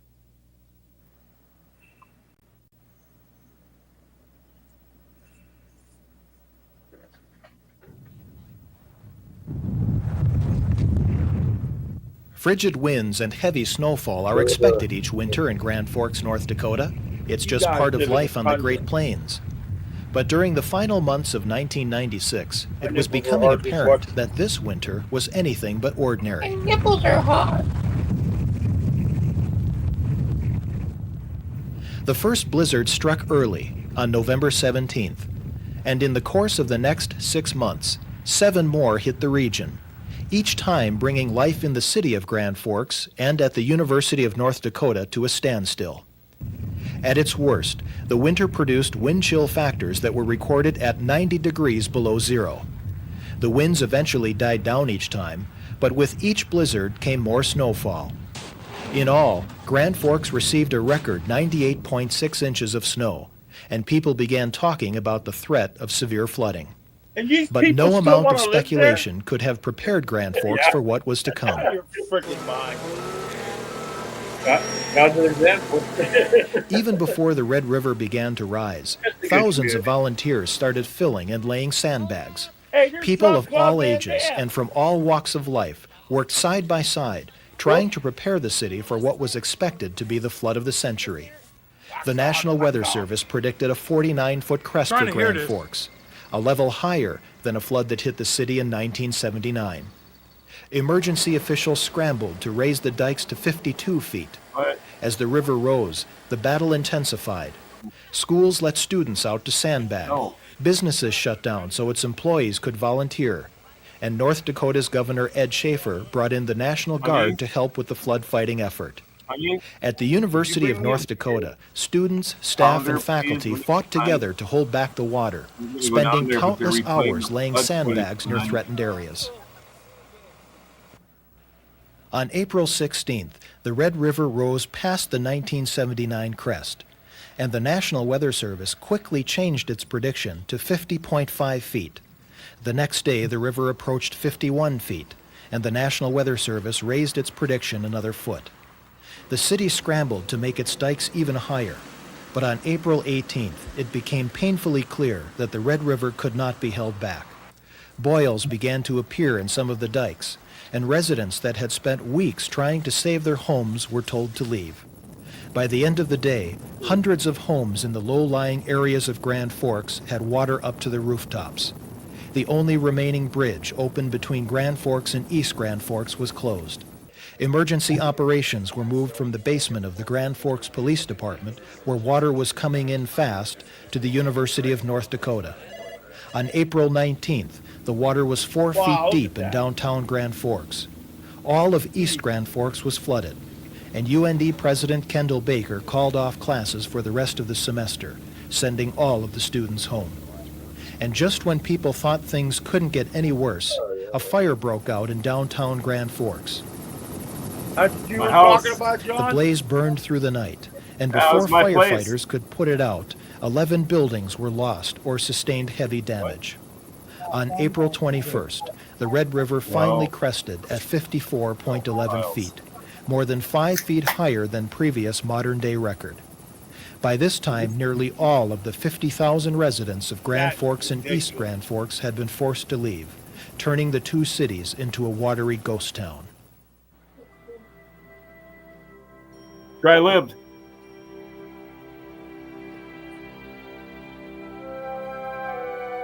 That is sad.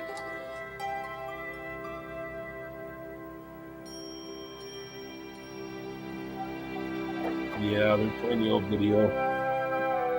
You people are strong and resilient, though. You can stand 80 below zero, you know what I mean? That'd be Not my nuts. choice.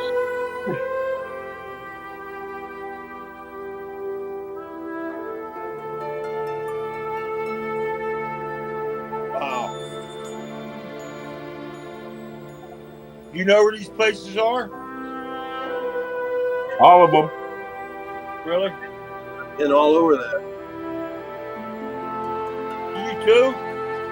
Yeah. I think, man, you live there? In sharp contrast to the I did. silent streets of I Grand lived in Forks Fargo was the during flurry of activity going on at the University of North Dakota. Fargo got With it too. emergency operations for Grand Forks housed at Plant Services, UND became a clearinghouse for information vital in helping residents deal with the flood disaster. The successful move of emergency operations from its flooded downtown headquarters happened in large part because of the work of UND personnel. Or social Plant media. Services has become a real important entity through this whole process. There was some talk of the EOC Center downtown and what was going to happen with the EOC Center. Never in our dreams would we ever think that the EOC Center would be relocated. I just was a total awe as to what was going on. And within a few hours, we had them all wired up. We're looking for our nurses and our healthcare providers, especially our nurses. One local radio station, whose downtown headquarters were surrounded by water, even made its broadcasts from UND. And while Grand Forks officials dealt with a city-wide crisis, UND administrators and staff worked at saving what they could of their campus. To accomplish that task, a plan of action was formulated each morning during the flood. At these strategy sessions, led by President Ken Baker, UND personnel decided what needed to be done each day. At times, the decisions did not come easily. The first meeting that we had where the president said, I will never forget these words, which jewels of the university are we going to save, and what are they? Let's make a list. Here's 14 people in this room, and it's like, okay, here we are, and we made a list.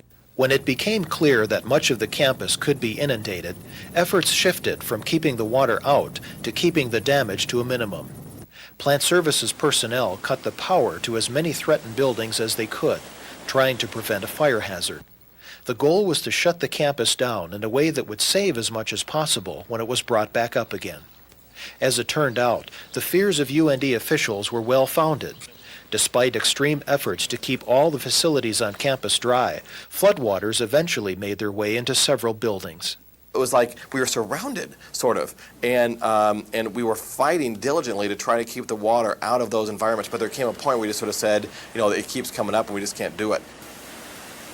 We really weren't prepared for what was to come.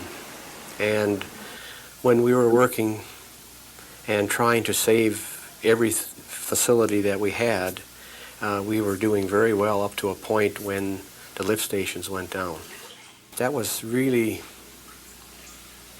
the hardest thing I think that I had to do is when we started to get into those kind of issues, and Leroy would say, well, let that go. Let Smith fill up.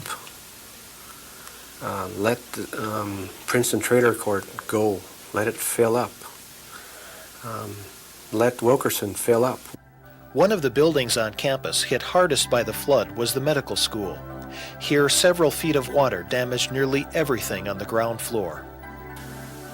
When you see the water in there and you start walking through it and it's chest deep, and you see desks and you see chairs and you see books and you see all that floating in the water. And then you start to realize what kind of a problem we have. Okay, this is something else. You gotta get to see a picture of this.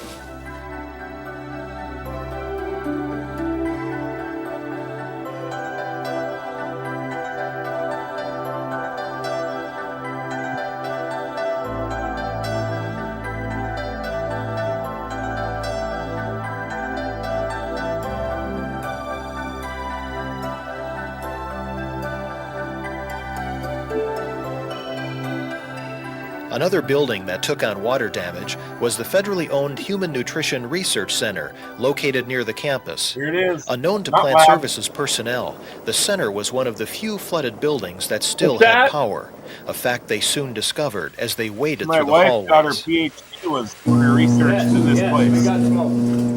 We got smoke. Let's get out. We had to start over because of the flood. Lucky we went in. That's all I got to say. You don't need a fire.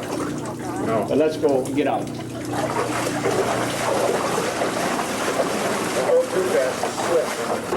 Diane, what's happening with that fire truck?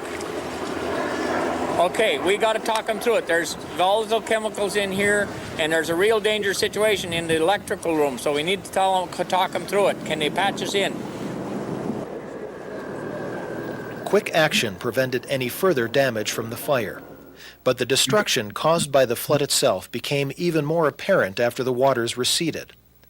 What once were classrooms and research labs were barely recognizable.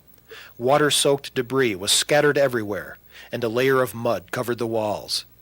At the same time, employees at UND Plant Services were facing a huge cleanup effort on campus. Many of them were trying to cope with the damage to their own homes. And for some, that was a hard thing to do. Oh, it hurts. It hurts a lot. You know, you got a lifetime of watching your kids grow and things like that, and you see them, and they haven't been back in this house since the day we left and got evacuated, and I won't let them back into this because it's totally disgusting. David Jensen, the business manager for UND Plant Services, lived in one of the worst-hit neighborhoods in Grand Forks. When the river was at its highest, only the rooftop of Jensen's home was still visible. When Jensen was able to return to his home after the flood, there was little left to come back to. This is what's left of my living room. The walls are falling in and sinking and caving in, whatever. The ceiling's falling down, it's cracked. There's my boy. I'm gonna have to try to save that picture if I can. There's all my bills and things like that. Pens, papers. Oh, hell, that. Like hundreds of other flood-damaged houses, Jensen's home had to be torn down. For most everyone else, the task at hand was to clean out their main floors or basements, anywhere the floodwaters touched. At UND, Plant Services employees were hard at work doing the same, washing up the grime and filth that was left behind by the floodwaters. But they knew what might look clean to the naked eye may still pose a health hazard from mold growth. Without power, the buildings on campus were dark, damp, and poorly ventilated for weeks, creating prime breeding ground for mold. Plant Services hired an industrial hygienist to train its people on how to properly deal with the problem. Crews tore out sheetrock and other water-damaged material, trying to get rid of anything mold might feed on. 72 of UND's buildings, amounting to more than 500,000 square feet of floor space, were damaged from the flood, and workers had to meticulously clean out and disinfect each one. The most common type of mold found on campus was penicillium, which when found in high concentrations can make people sick. But the hygienists also discovered a type of mold called Stachybotrys, which can be deadly. For that reason, crews took every precaution, wearing protective clothing and respirators as they searched and disinfected the buildings.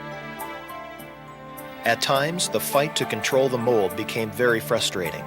Since it only takes one spore to allow the mold to spread, inspectors found mold in rooms with no water damage at all, carried there through the air or by hitching a ride on someone's shoe. In other cases, the mold crept up asbestos-covered pipes from one floor to the next. Some mold was even found in buildings that were completely dry inside during the flood. To save the buildings, workers had to spray disinfectant every day for a month. I like how they said that. Because of their determination, only 2 of the 72 buildings had to be torn down because of mold contamination. Another headache for Plant Services was asbestos removal. Dozens of flood-damaged buildings on campus used pipe insulation and floor tile made of asbestos. Because of the potential health risk, UND hired a contractor specially equipped to remove it safely. But it wasn't just above ground where UND Plant Services ran into problems. Floodwaters also heavily damaged much of the 69 miles of underground steam, water, electrical, telecommunications, and storm and sewer systems. Problems arose when water invaded the intricate network of tunnels located underneath much of UND. Crews spent weeks pumping out the tunnels and drying and repairing the broken lines. Much of the work was given to outside contractors who brought in hundreds of extra workers to help out the Plant Services staff. Despite the numerous obstacles they faced, Plant Services personnel met a huge challenge by getting the campus ready to hold summer session. A remarkable accomplishment, considering the session began just 1 month after floodwaters inundated much of the campus. And by the time the fall semester started, returning students noticed few effects from the flood. Buildings once devastated by high water now show little evidence that they had ever been damaged at all. The medical school building, which had several feet of water on the ground floor, has been repaired and is once again the center of learning for medical and health science students. The basement of the Memorial Union, which was a recreational and food service center before water ruined all the furnishings and equipment, is once again a popular place for students to take a break from their studies. Miles of underground tunnels, once covered with mud from top to bottom, have been cleaned and are again protecting students from the elements as they make their way across campus. and dining facilities that were filthy enough to cause even the hungriest of students to lose their appetites have been restored and are now being used to feed thousands of students every day. For the University of North Dakota staff and students, the flood of '97 brought with it struggles, frustrations, and challenges.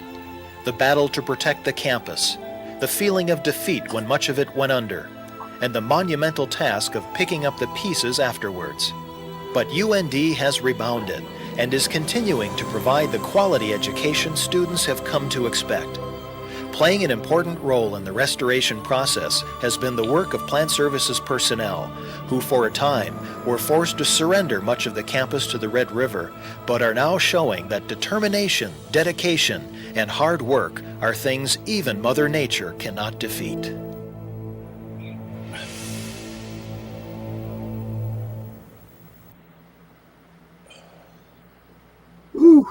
All right. So there you go. That's our segment for the week. Since John brought it up, I totally forgot about it being the anniversary or of it because I haven't really heard anybody talk about it much at all. So they don't really. We had a flood try like to that in forget. Pittsburgh. We try to forget about it. We had a flood like that in Pittsburgh where our downtown was completely underwater. Yeah. Yeah. Jesus. That's crazy. So Sam, what do you think about all this? You were paying attention.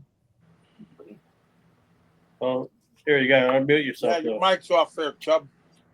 I was There you watching go. John, and I feel bad for you guys that had to put up with that. And Yeah, we sad saw John. moments. That was very emotional, huh, John? Oh, there's Louis. Oh. Yeah, it was. I hadn't seen that footage in a long time. I found it on YouTube. Even though that focused on the university, more than anything, it was. If you would have just seen the devastation, it was just crazy. Yeah, I told him that it was. It just took so long. We were lucky. We had some connections and stuff, so we got power before a lot of people did. Yeah, we did because of Sue. We got all new board and everything put in, but it was months. I mean, months before we could even be in our house and start actually doing any work. So it was, there was, back in Thief River, there was like 3 or 4 families staying at my mother-in-law's house. We're all racking out on the floor, and it was that way for months. I mean, because we couldn't go home. Couldn't afford to stay anywhere else. You know what? The Grand Forks Air Force Base, the surrounding towns, they were opening up their schools, gymnasiums, and doing whatever they could to house people. It was pretty crazy. Some people went to relatives wherever because it wasn't like you had to go to work. There was no work. I mean, unless you were a cop or a firefighter or worked for an electric company, everything was closed. I mean, they canceled. Lori was going to get her PhD, and they just basically canceled school for the year. Just everything shut down. So people actually, if they had relatives wherever, they knew they weren't going to be working for a while. So just what can we do? And you left. It was weird. I don't ever want to go through something like that again, but and they're still actually to this day, they're still working in Fargo in that area. Our shit's been done and buttoned up here for a long time, but they're still working on the flood control in Fargo. That's how long they've been dicking around with it. Oh. Yeah, that's crazy. I remember I was in high school at that time. I was probably it was 97, so I'd probably be in 7th grade, more likely. I'd say at that time, 6th grade, 7th grade, maybe, or maybe even 6th grade. But I was getting ready to be a high schooler, and I remember when all this stuff happened. And I remember the first time once the flood was done, we had to go somewhere for a family trip. I think it was probably I don't know, probably either earlier that summer or whatever. But I remember how much it stunk in Grand Forks. Like as we got closer and closer and closer, there was just a smell that you could. I can't even explain it. But for you that lived there, I suppose you just got used to it. But I don't know if it was just because of the sewage or whatever. But it was bad. It was bad, bad, bad. After we could finally get back in, and I had to tear it because I had half walls, all new, everything in the basement. Had to tear it all out. Had to fix a couple of our walls, our brick walls, block walls. Put a new drainage system in all the way around that was routed into the floor, into some pumps. But we had to go in there and spray with a mixture of half bleach, half water, heavy mix, like every day for a month. And you'd go in there and you'd wear a mask and goggles or whatever, but you start spraying a half a 50-50 mix of bleach and water, it doesn't take long in a basement where you're about ready to pass out and you can't see.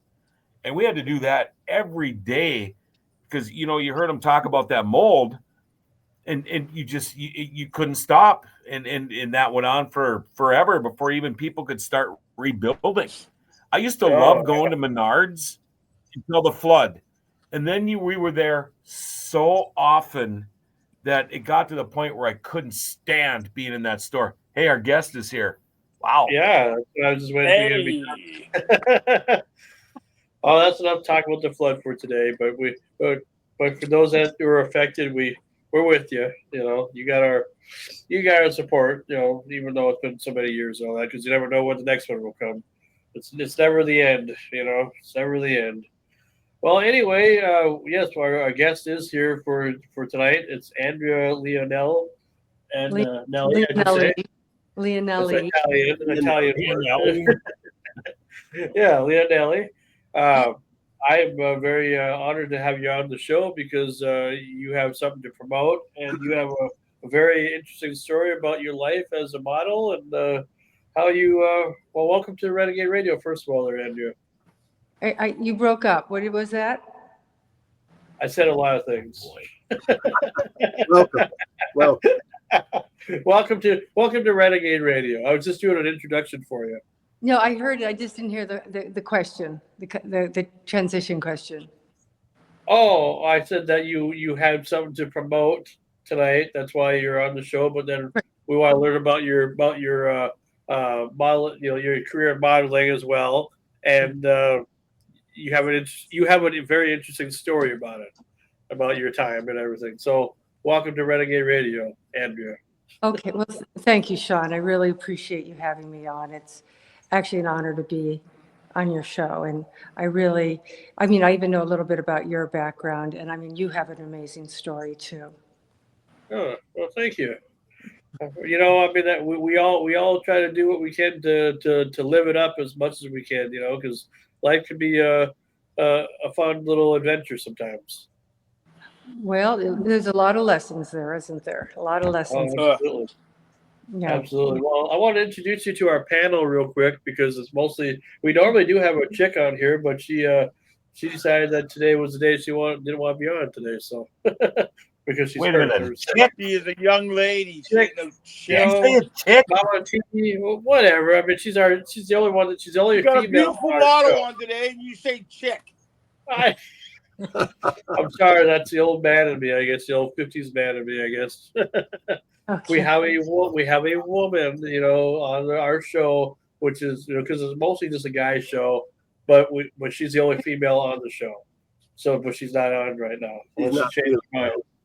She's not feeling well, so she decided to not come on. But we have a panel. This is who showed up today. We got Mad Dog, John Roberts, Screaming Sam, and Antique Man. And all these guys have something to do with entertainment in one way or another. And it's pretty amazing. Okay. I'll just go where you guys want to go. So whatever you want to throw at me, I've had it's your show. You tell me what does your audience want to hear about me? Well, I mean, I guess everything about it. whatever you want to tell us. I guess. I guess I'll ask the first question. I guess growing up, what was your childhood like? Like Oh, what okay. was that like? We're going to start all the way back there. Okay. Oh, yeah. Okay. God, how much time do I have? Well, as much as you want, but normally give her half an Much hour. as you want, honey. Well, I definitely am been around a long time, but growing up, I grew up I grew up in Cleveland. Let's keep it entertaining. I grew up in Cleveland, Ohio, back in and back when I was a teenager. It was kind of when the Irish mafia was blowing up the Italian mafia, and we just thought it was really an exciting time. So it's kind of, but it was a fun time in Cleveland. So we definitely, I definitely got into sex, drugs, and rock and roll. I mean, we're not here to talk about Girl Scouts. So, Amen. I mean, I got involved with that crowd, and I tell you, I tell people, it's like I really learned a lot from them about how to do business. I tell people, I go, they go, God, you're so good at business. And I said, when I was a teenager, I had to do business, and drug deals and stuff, and everybody in the room had a gun. I said, you really learn. Yeah, you really learn that things are life and death. And by the time I was 17, I was a convicted felon. I mean, I don't want you to, and I really had the opportunity to straighten my life out. In fact, the Irish mafia paid my legal bills. And when I got signed with Wilhelmina, before I was 18, my parents wouldn't let me go until I was off parole, like any good parent should. And when I turned 18, I left, and I told my attorney, and he said, good, don't come back or you will owe them. And so that was kind of my entrance into adulthood. And I got to New York and with Wilhelmina, and I never told anybody. I said, but that's why I said, good or bad. I mean, I'll fast forward. I mean, just last week I had 40 years. I celebrated 40 years of sobriety. So I do want you to know things do end up on a good note. Congratulations. Thank you. Amen. Congratulations. And it's been. That's why I said it's. And I tell girls. I mean, I still sponsor young. I go, people think you're going to get sober and life is just going to be wonderful. And I go, no, life is going to tell you about the lessons you need to learn and need to grow up and mature a little bit more. Thank God we don't have to do it all in one day, right? Right. Yeah, I mean, I would just, well, as I've gone on, I've been able to find the compassion of helping addicts. And that has also helped me even gain, an amount of self-love and love for, being able that we can help people today. I mean, back in 85, when I got sober, I got thrown out of Wilhelmina because I was a heroin addict, well, hopefully a recovering heroin addict at that time. And it was unacceptable for a woman to be a heroin addict and still be, in the top modeling agencies in the world. And I thought, but I'll tell you, the funny thing is, I mean, this is, 2 years later, they're calling me because they knew I stayed sober saying, can you come back and help us? And there's girls that are just, and a few of them died and a few of them got sober, but you don't know. It does not have a great success rate, but it's only one thing, and that's if you want it. And people go, how did you stay sober 40 years? And I go, I was taught very young, back in New York, I got sober in NYC, is that I was worth it. And nobody else was going to feel I was worth it if I didn't feel I was worth it. And that meant that I was responsible for myself because I was worth it. And as I and I even own my own mistakes. So that's even been some of the best lessons in my life, and some of the things that I've had to learn that I didn't do right the first time, but we do get to do it again, and hopefully, we can become kinder and gentler people. Oh, absolutely, absolutely. That makes a lot of sense. That makes a Am I lot of turning, sense. am I turning this into a girl show already? Yeah, it's fine. It's fine. I mean, we try What to are keep you it what are you, as what are classy you as we doing can. right now? What are you doing right now? What do you do right now? Like, do you still model and everything, or? Okay, right now, okay, great. Right now, I just finished producing my first, I actually produced with my first feature film, independent feature film called Healing Towers. And again, it was originally going to be a documentary on the abuse of homeless people. And LA has fabulous stories. I mean, we're the leaders in it, in homelessness. And I go, it's not, there's really no, I don't really, having dealt with this issue and for a while, I don't really even believe that there's really homelessness. I really think we have a mental health crisis in this country. And, you know, so we started looking at this and realizing that we weren't going to be able to even gain the kind of audience we want. We realized the writer is just fabulous, Suja Paul, and he was in this building downtown, this old Hollywood building, creepy building with the creepy wooden elevator. And all of a sudden he started saying, what about a creepy doctor and in this clinic down here? And all of a sudden we had the clinic where we could bring homeless people and abuse them and show people, I mean, and a few people get that it's really based on some true stories dealing with the homeless issue in LA for many years, that, you know, you can't just take a homeless person and put them in an apartment and say, oh, we're housing the homeless people. You can't put a person with mental fragilities, I guess that's politically correct, because if you put them in an isolated space, they really don't have the tools to handle that kind of isolation. And I'm doing a live show. Can I call you back shortly? oh, Okay. are we on a break? No. It's just John. She's assigned his wife. Oh. But anyway, so we started. No, I got another freaking business call. Oh, sorry. Sorry. Excuse me.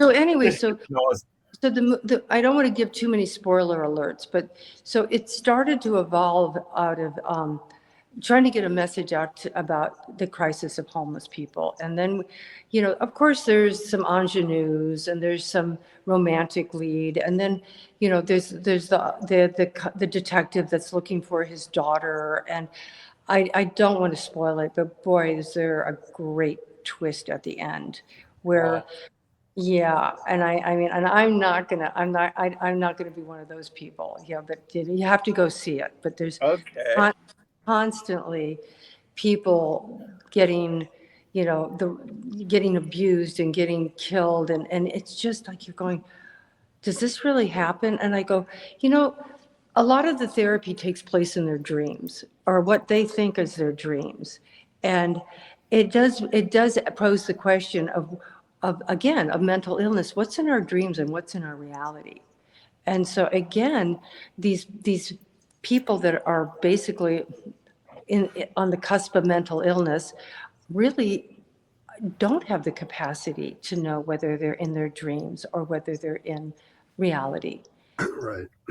Hey, it's Mad Dog here from Pittsburgh. Pittsburgh? Yeah, I'm a Pittsburgher, absolutely. I didn't know we were so Yeah, transcontinental. we're from, my brother just asked you the question. He's from Ohio. But Good. anyways, when you were into modeling, were you still into the drug scene, or were you about cleaned up by then? Oh, and I have a listener. His name's Joey. He wants to know if you're married. I'm a widow. Okay. That's a whole nother story. Sorry to hear that. No, I'll broad strokes because I'm here to tell my story. Back in '96, I was driving to Las Vegas with my husband on Thanksgiving Day with my daughter and my stepson, and the car lost control, and my husband was killed. And you have my condolences. I'm very sorry. And I was left a quadriplegic. Oh man, jeez. So I've had a long recovery of learning so much, and I God bless you. I'm sorry.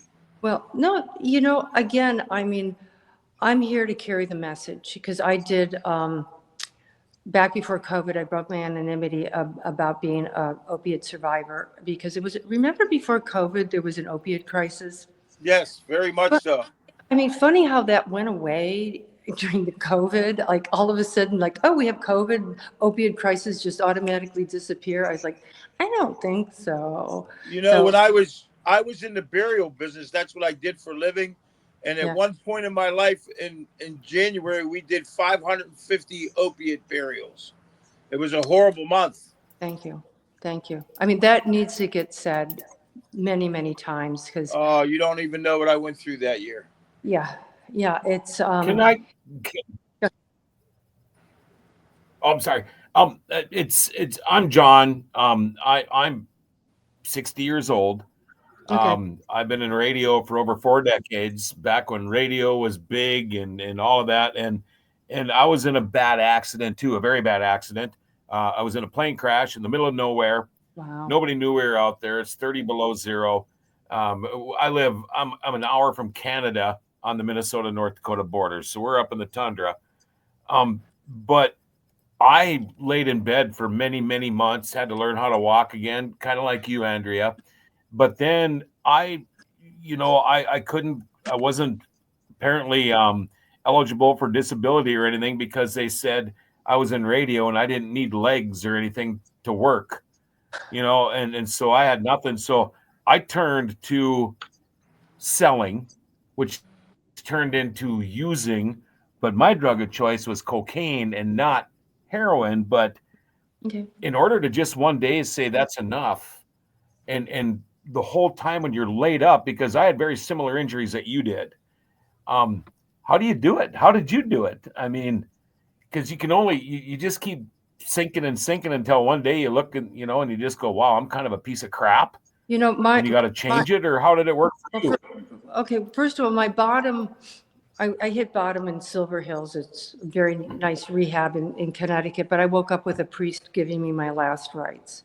And I had been basically, they said I was dead for like a day. And I came back, and I remember going to the light and all that stuff. And I remember saying, and they said, you may get another body, but it might not be for another 1,000 years. So I came back and I said, okay. But I tell people, so when I was in the accident, I remember I had a halo drilled into my skull and I had no teeth. I knocked out my teeth. I had bars on my arms and I thought, I went to take a cake for I think it was about 11 years. There was a big meeting up in Brentwood, and there was all these girls from the Claire Foundation, wonderful, wonderful foundation that's state funded here in LA for women. And it's more of a rehabilitation, gets them back in work, helps them manage their money, things like that, good things. And these girls sat there and watched me with no teeth and a halo, and I told them, and they're looking at me with casts on my arm. And I said, I would rather go through this accident again than have to get sober again. And I had to remember that because I got my brains back. And I think about some of the poor choices I made, when I was doing drugs and, for the sake of fun. Yeah. And people got hurt, emotionally. And I go, we don't need to do that anymore. Other people can do that. And I don't judge other people that want to use and abuse each other. That's where they're at. But I go, I know better now. And it's taken me a lot of time to learn that kind of respect for myself and that kind of respect for other people. It's a very interesting story. I mean, as far as what you had to go through and everything, especially after your accident. Yeah. But the only difference was I didn't have a modeling career to fall back on after radio. No, well, I was actually when the accident happened, I was my husband had made me do lease labor in South Central, and so I don't know. You can see I'm sitting in a beautiful home up in Malibu, and he made me do this business, and I did it for 20 years, and I worked down in the ports of Los Angeles doing workers' comp and became a workers' comp expert. You know, you go, how do you have like a production, the second largest production company in San Francisco, be a world-class model, modeling in Paris and all that? You know, and I tell people, I go, to be a world-class model all over Paris, Milano, LA, New York. I mean, I tell people, I'm so old. I was one of the models that Wilhelmina brought out to open up Willie West. And, you know, we learned how to treat ourselves as a business, how to be a commodity. And so it's really a lot of marketing. And, you know, when you have that kind, so it's not just about how you look, it's also about how you market your look, you know, being a brunette opposed to being a blonde. I mean, those things really do matter. And then, but now I tell girls, a lot of girls, moms will come to me, oh, my daughter wants to be a model. And I'm like, teach her to speak and find out what she loves and teach her to talk about that. I mean, I love talking about recovery and helping, because most of those people that are homeless are have mental issues and probably are self-medicating. And even me as I'll make a segue into this one now. Even me as a heroin addict, I used it to medicate because I'd been an incest survivor when I was a child. My grandfather incested me, and my mother sold me to my grandfather for many, many years. Not that unusual of a story, guys. I know that's a showstopper, but I need to tell you, you're a beautiful woman. So I need to tell you that. Thank you. Thank you. But I'm saying most girls, incest survivors, and I mean, and I've been able to talk about that. I remember I spoke at a meeting up in Santa Clarita, about 250 people, huge room. And Al-Anon is more about the qualifier, the person that made me drink. So it was my grandfather. I didn't want to drink. I wanted to stick needles in my arm. And when I got sober, I finally broke that and said, at this meeting, and I mean, the room went silent. After the meeting, I had women coming up to me, hanging on me, crying, thanking me for breaking the silence. And I turned to my banker who had brought me to the meeting, and I said to him, are we allowed to swear? Oh, yeah. Okay. I said, that motherfucker, he got away with keeping me silent for another 20 years, because people don't realize incest is about keeping family secrets. And so I was talking to another podcast up in Alaska, and again, just saying, we have to be able to talk. I mean, and not blame, because then you guys turn off, you know, but talk about, you know, what we had to go through. Because even back then, I mean, I remember one year at Cleveland at the clam bake, you know, you have those back, you know, she came around the back of the house with me, just tears just pouring down her. And she says, I never knew why he always took you down the basement. And I just held her and I just said, thank you. Just thank you for acknowledging me. Because that's the one thing families don't want to do, is acknowledge that, if we don't acknowledge that it happened, it didn't really happen. And I'll tell you, the other thing that's really sad is it happens to just as many boys as it does girls. Yeah, it don't matter. You know. Yep.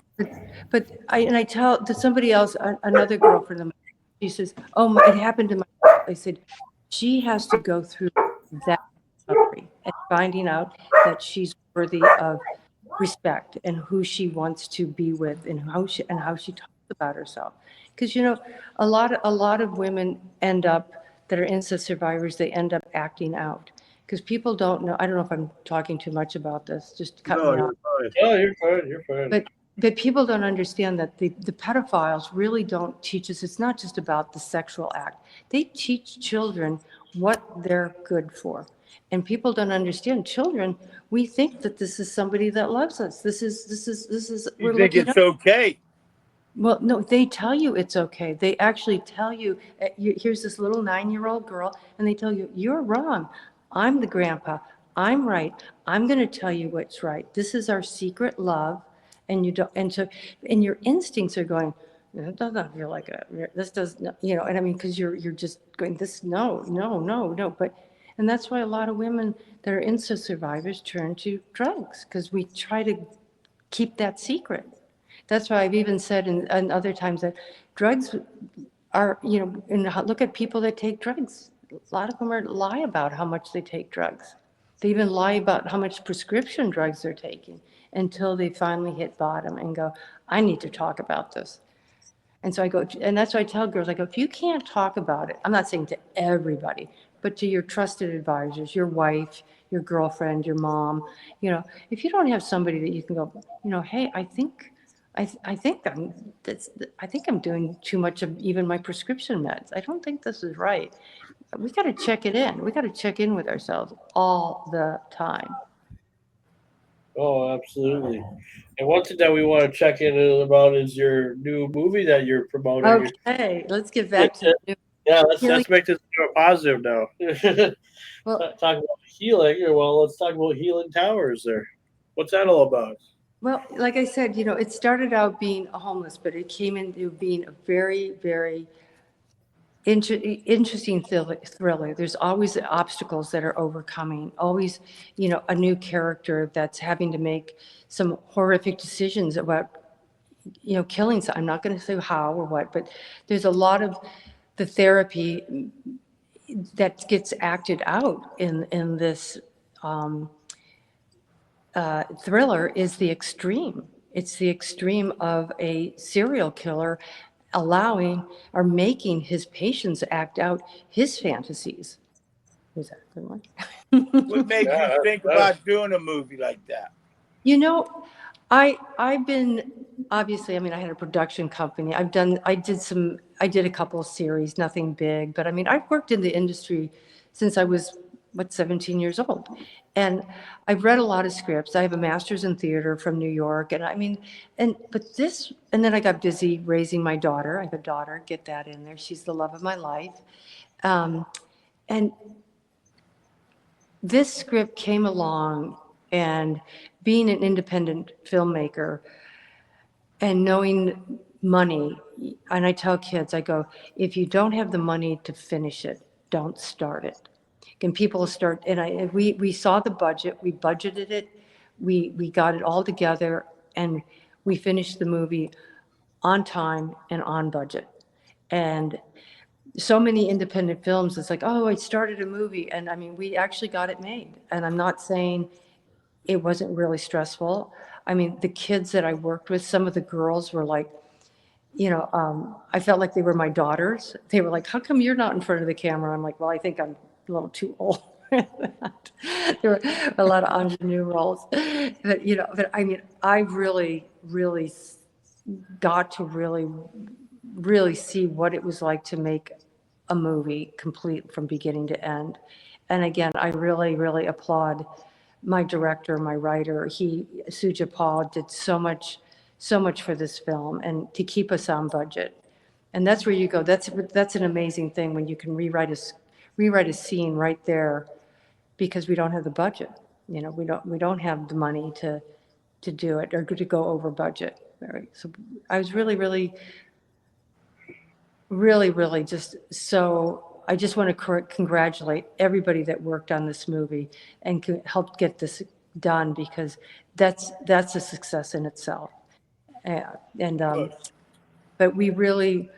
everybody that read the script loved the twist at the end. You know, so I will tell you, you know, there's a detective that's just looking for his daughter, and,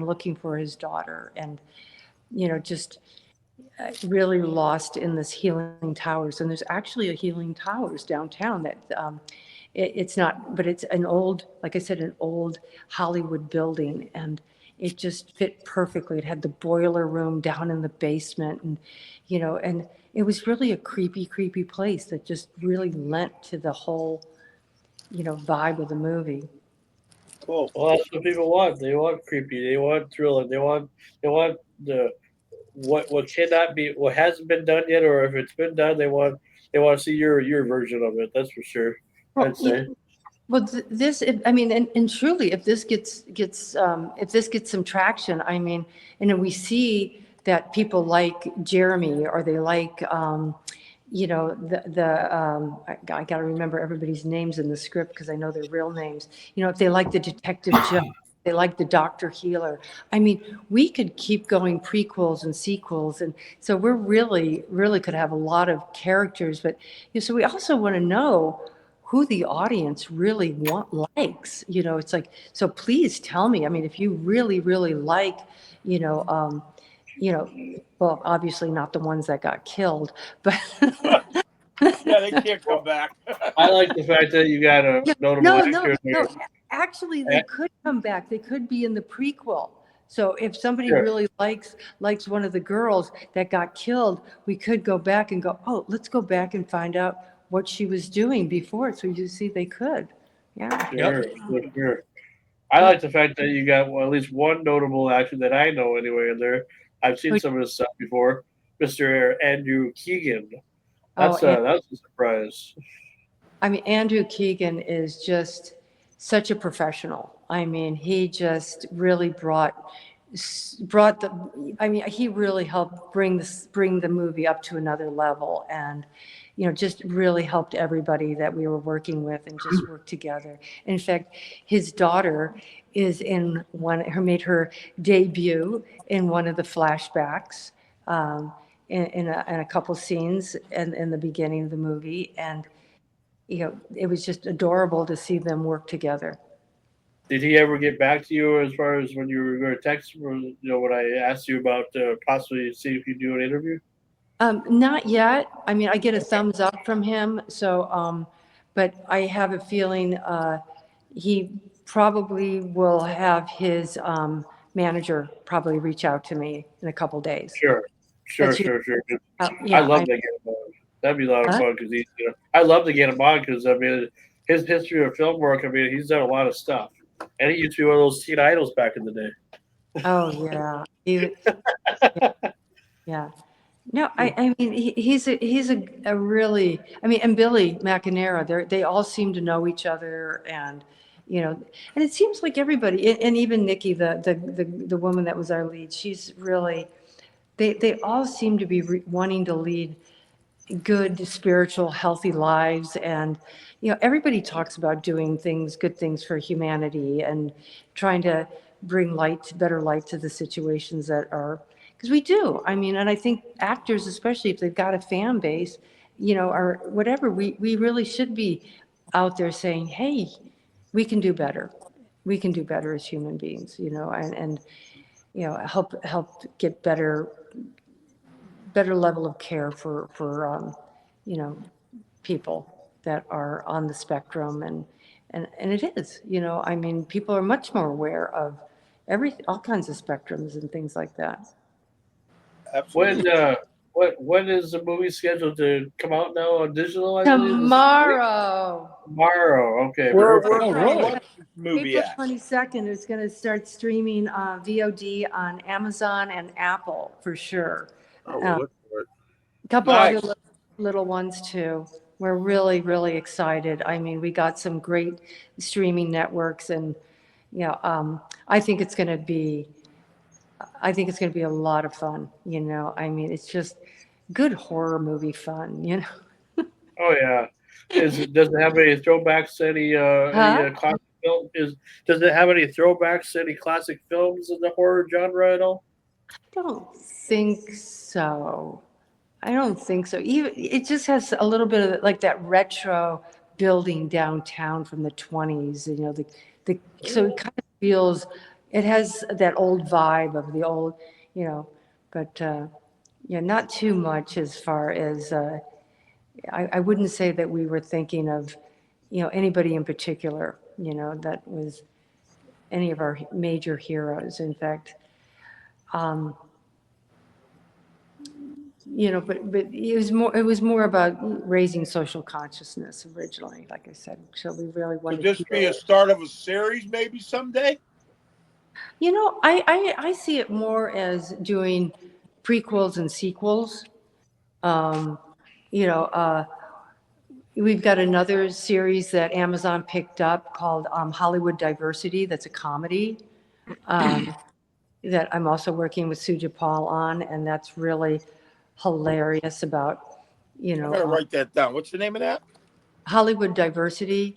And it's actually every kind of immigrant that you could think of. I mean, it's just hilarious. And it's so relevant right now, but it's funny. And I go, and I tell them all the time, I go, no, we need to laugh at some of this stuff. I mean, we can't take all this stuff so seriously. I mean, there's a time and a place for it all, you know, but it's like I live in the burn zone in Malibu. I mean, everybody around me burned down but my house, and people are like, how'd that happen? And I went, well, I listened to the fire department and cleared a lot of my hillsides. But it was so funny. The next week, my girlfriend's out here and she's like, no, come on, we're going up to the Rainbow Room and the Roxy. We're going to go out and party. And you know what? It did. It felt so good just to go out and just laugh and, you know, be silly girls. And, Right. yeah, because I mean, some of this stuff get pretty heavy too. What do you guys do? Oh, what we do for fun? This is what we do for fun right here. We do a show. No, everybody here they're either retired or they have jobs, and I work at the casino full time. I'm a security guard. Oh, that's my paid job. I'm going to Alaska next week on vacation where the weather's nice.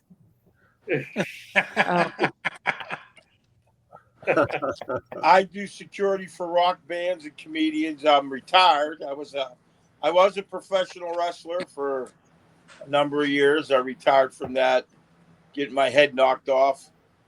And so now I just bodyguard rock bands and stuff like that. Hang out here with us. You're like just a bunch of good old boys, huh? Yes, we are. I'm retired. I'm retired. I was a Sam Kinison impersonator, tribute artist. This was actually me.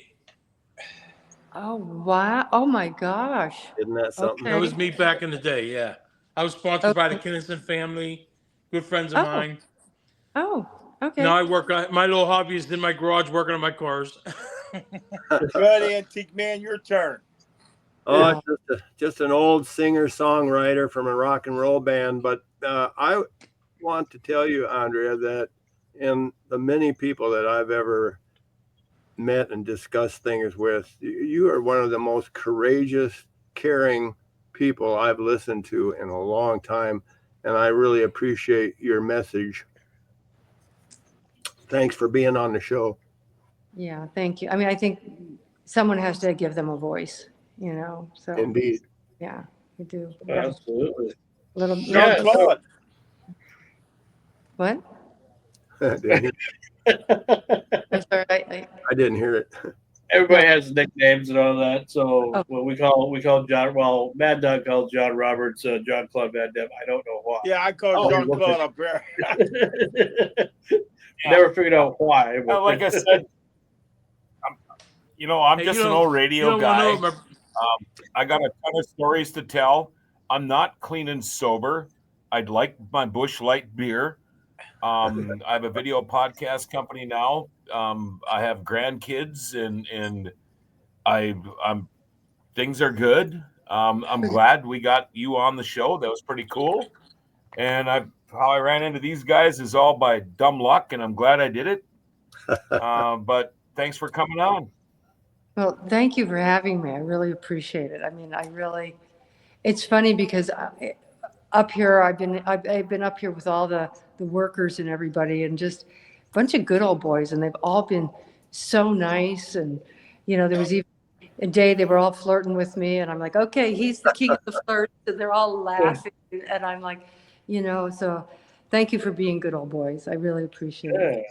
Yeah. Thanks for coming on, man. We had a good time today. Yeah. Since you're out in Malibu, and since your house didn't get burnt down, what's it currently look like right now? A lot of empty spaces, I suppose. They haven't rebuilt anything yet, or anything, I suppose, or. It's horrific. It's horrible, I bet you. Horrific. Yeah, I can't.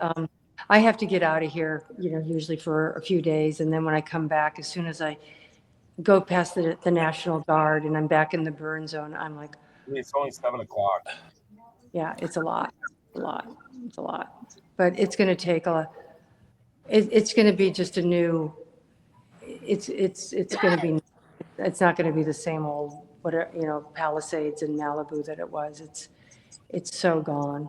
Yeah. Did you live by any celebrities or anything, like, because it seems like they're all over that area all the time because it's California and everything. Anybody you knew? Oh, nobody I know in particular. No, they lived by her. Yeah. Oh, That's that's right. She's our celebrity. Yeah. You know, I mean, there's a lot of people in the industry that, you know, but I mean, everybody, so many people, and that got damaged. I mean, there were so many people. I knew, because I've always lived. I mean, where I live is up in the forest, up in the hills. So I always knew that I didn't have a chance. And so I cleared a lot. I did a lot of stone around my yard. But there's a lot of people like in the Palisades Village that just didn't think it would happen to them.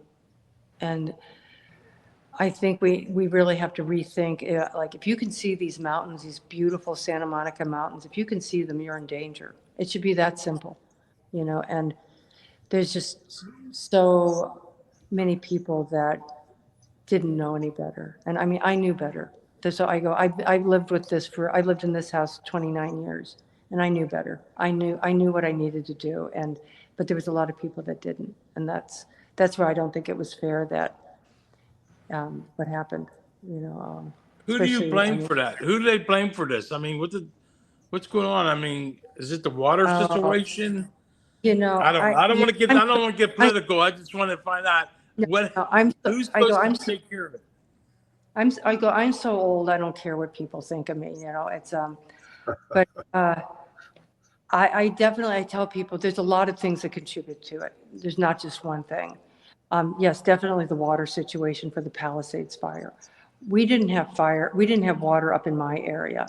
And I know one of my neighbors was the team captain for the Arsons Watch, and he stayed, and he says, we had to finally leave. His sons were here. He says, we had to finally leave. There was no water. And I said to him, I said, do you remember, and back probably maybe 15 years ago, it was a while back, they used to do controlled burns. They used to do bulldozers where they'd take 2-3 bulldozers and just bulldoze a path. It was called create a fire break. That's right. And they stopped doing it because of the environmentalists. And that's right, too.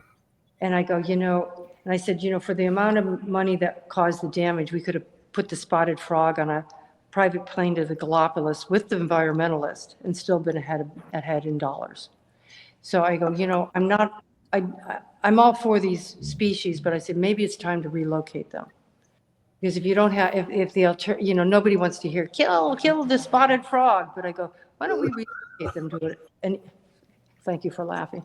You know, relocate them to a equal indigenous environment that they can repopulate there. And I go, and I'm not even that articulate about it, but I think, you know, we need to create a zone and we also need to create more landscaping that's more fire retardant. A lot of things that need to happen now. Yeah. Up here, we do controlled burns. We know that we know animals will be affected, amphibians, reptiles, birds. We try to make it up here where even the ditches up here, you don't mow them until June, at least end of June, to let nesting birds, get their breeds out. But like now up here today, I'm in my studio and my wife calls me this morning. I've got a ginormous coyote laying in my backyard, staring at my living room window because my dogs are going ape shit, you know, and what do? Up here, we shoot them, you know, if you can, but it's way different. You know what I mean? Yeah. I mean, this one survived today. Okay. Well, I had a homeless guy sleeping looking in my window today. That's where I'm from. No, only tease, that's a joke. But you know, we have dogs out here. My neighbors have chickens and sheep and horses. My wife is also the kind of woman that took a baby rabbit in and they drove from Fargo to go rescue this thing and make it live. Yeah. But you also got to draw the line. I mean, the coyotes out here, they will copy your dog's barking to try to draw them out, and then they will gang up and kill your dog. Yeah, but that's what we live with where we're at. I mean, we have bears and moose and deer and stuff everywhere all the time. It's just so different. My dog came home today in the yard with a complete deer leg. I mean, it's just the way it is up here. So I lived out in the East Bay. I lived in Concord, California. I worked in Walnut Creek. And people had a hard time with me because I came there and I was just an outdoorsman from northern Minnesota. I played hockey and I was out there working some radio, and people had a hard time with me getting to how we were up here. We don't just shoot stuff. We shoot stuff to eat it. And it's delicious. Yeah. But but also I cry at ASCPA commercials because that stuff bothers me. We rescue a lot of animals, my wife and I do, but it's just so different from there to here, Yeah, but it sounds like it's a balance. It's gotten to be just one way or the highway here, where you guys are like, hey, this animal, you say this animal, you gotta protect your home from this. So there's a different scenario. There's not like a one size fits all, and we've become so extreme here in LA that it's like you feel bad if you're like, kill a coyote or something, and so I think people, again, we need to rebalance, and this is a time to find out if we can actually try to live in this environment that we do. We get, I'm sure up there you get those winds too that we get down here, that the Santa Ana winds and every fall, it just. I don't know how you put up with them 100-mile-an-hour winds all the time. That gotta be nuts. Well, again, you guys, there's a I gotta lot of bail. Okay, we're over time here. Sorry. Yeah. No, I have another meeting. I'm sorry, Andrea. Great meeting you. I'll talk. Hopefully, we'll talk again. Okay, sounds good. See you, Jean-Claude. See you, John. All right. Well, we appreciate you, Andrea, really, for coming on the show. For anybody that wants to check out the movie, how can they do so? Healing Towers is going to start streaming a VOD, video on demand, starting tomorrow, April 20th. Awesome. And that'll be on Amazon and on Apple. So please watch it. Watch it. We will, man. This was a great show. Yeah, thank you for having me on. Yeah, we appreciate you. Thank you for being on. Next week, guys, we'll be back with another great edition of some more Renegade Radio. But until then, Andrea, thanks for classing up next time. Thank you, Andrea. All right, I will leave you with some music here. Okay. Thank you for classing us up tonight. My buddy been her, gone too soon, but the memories flare. In 54 to 24, his soul declared. Now pilot stop, I just stand and stare. I was called, I'll start back in 14, yeah. Radio waves, our voices careen. We spun our dreams, life was serene. Became my brother, our bond was clean. We lived the fast lane, truck stops to shows. Showered every mile, counting highs and lows. Through the static hits, spoke of brighter tomorrows. Our laughter bounced off semi-truck windows and smoky old cabins. Our stories would grow, felt invincible, rolling where the cold winds blow. Been here, my brother, where'd you roam? Your memories a highway we once called home. From pilots glow in December snow, we rode the waves of rapid fire radio. In 24, the world grew colder, without your shadow walking shoulder to shoulder.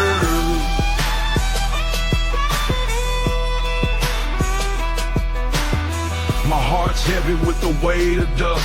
Passing trucks, they whisper like the voice of us. In diesel dreams, you're still on the mic, crackling through the speakers on a starless night. We were kings of asphalt, truth and myth. Our tales bold, our spirits lift. But now you're riding past that golden shore.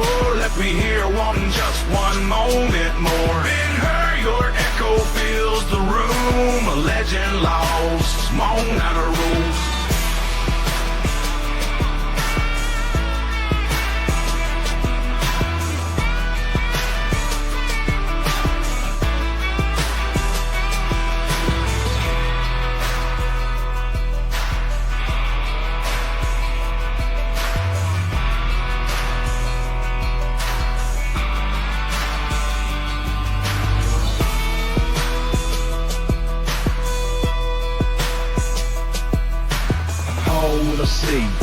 was backs rare, man, we had the rhythm, a cadence that's rare. Life's road was rugged, but we didn't care. From pilot's lights to midnight prayers, two souls in tune like a perfect snare. Then the night of '94 hit us unaware. Lost my brother, the burden I bear. Echoes of your laughter filling the air. Every mile I drive, feel you everywhere. Been hurt, my brother, you left a hole. A part of my soul with you it stole. A mighty at the pilot, the coffee's gone cold. Thinking about the stories that we ain't told. Your seat's empty, our pair now on hold. Without my wingman, the silence takes hold. In the booth we sat and the world was spinning. Now every static crackle brings you back again. Our rapid fire radio now silent within. I pour one out for you, let the memories begin. Ben-Hur, you cowboy, you rode through the storm. Our brotherhood's treasure, a bond was born.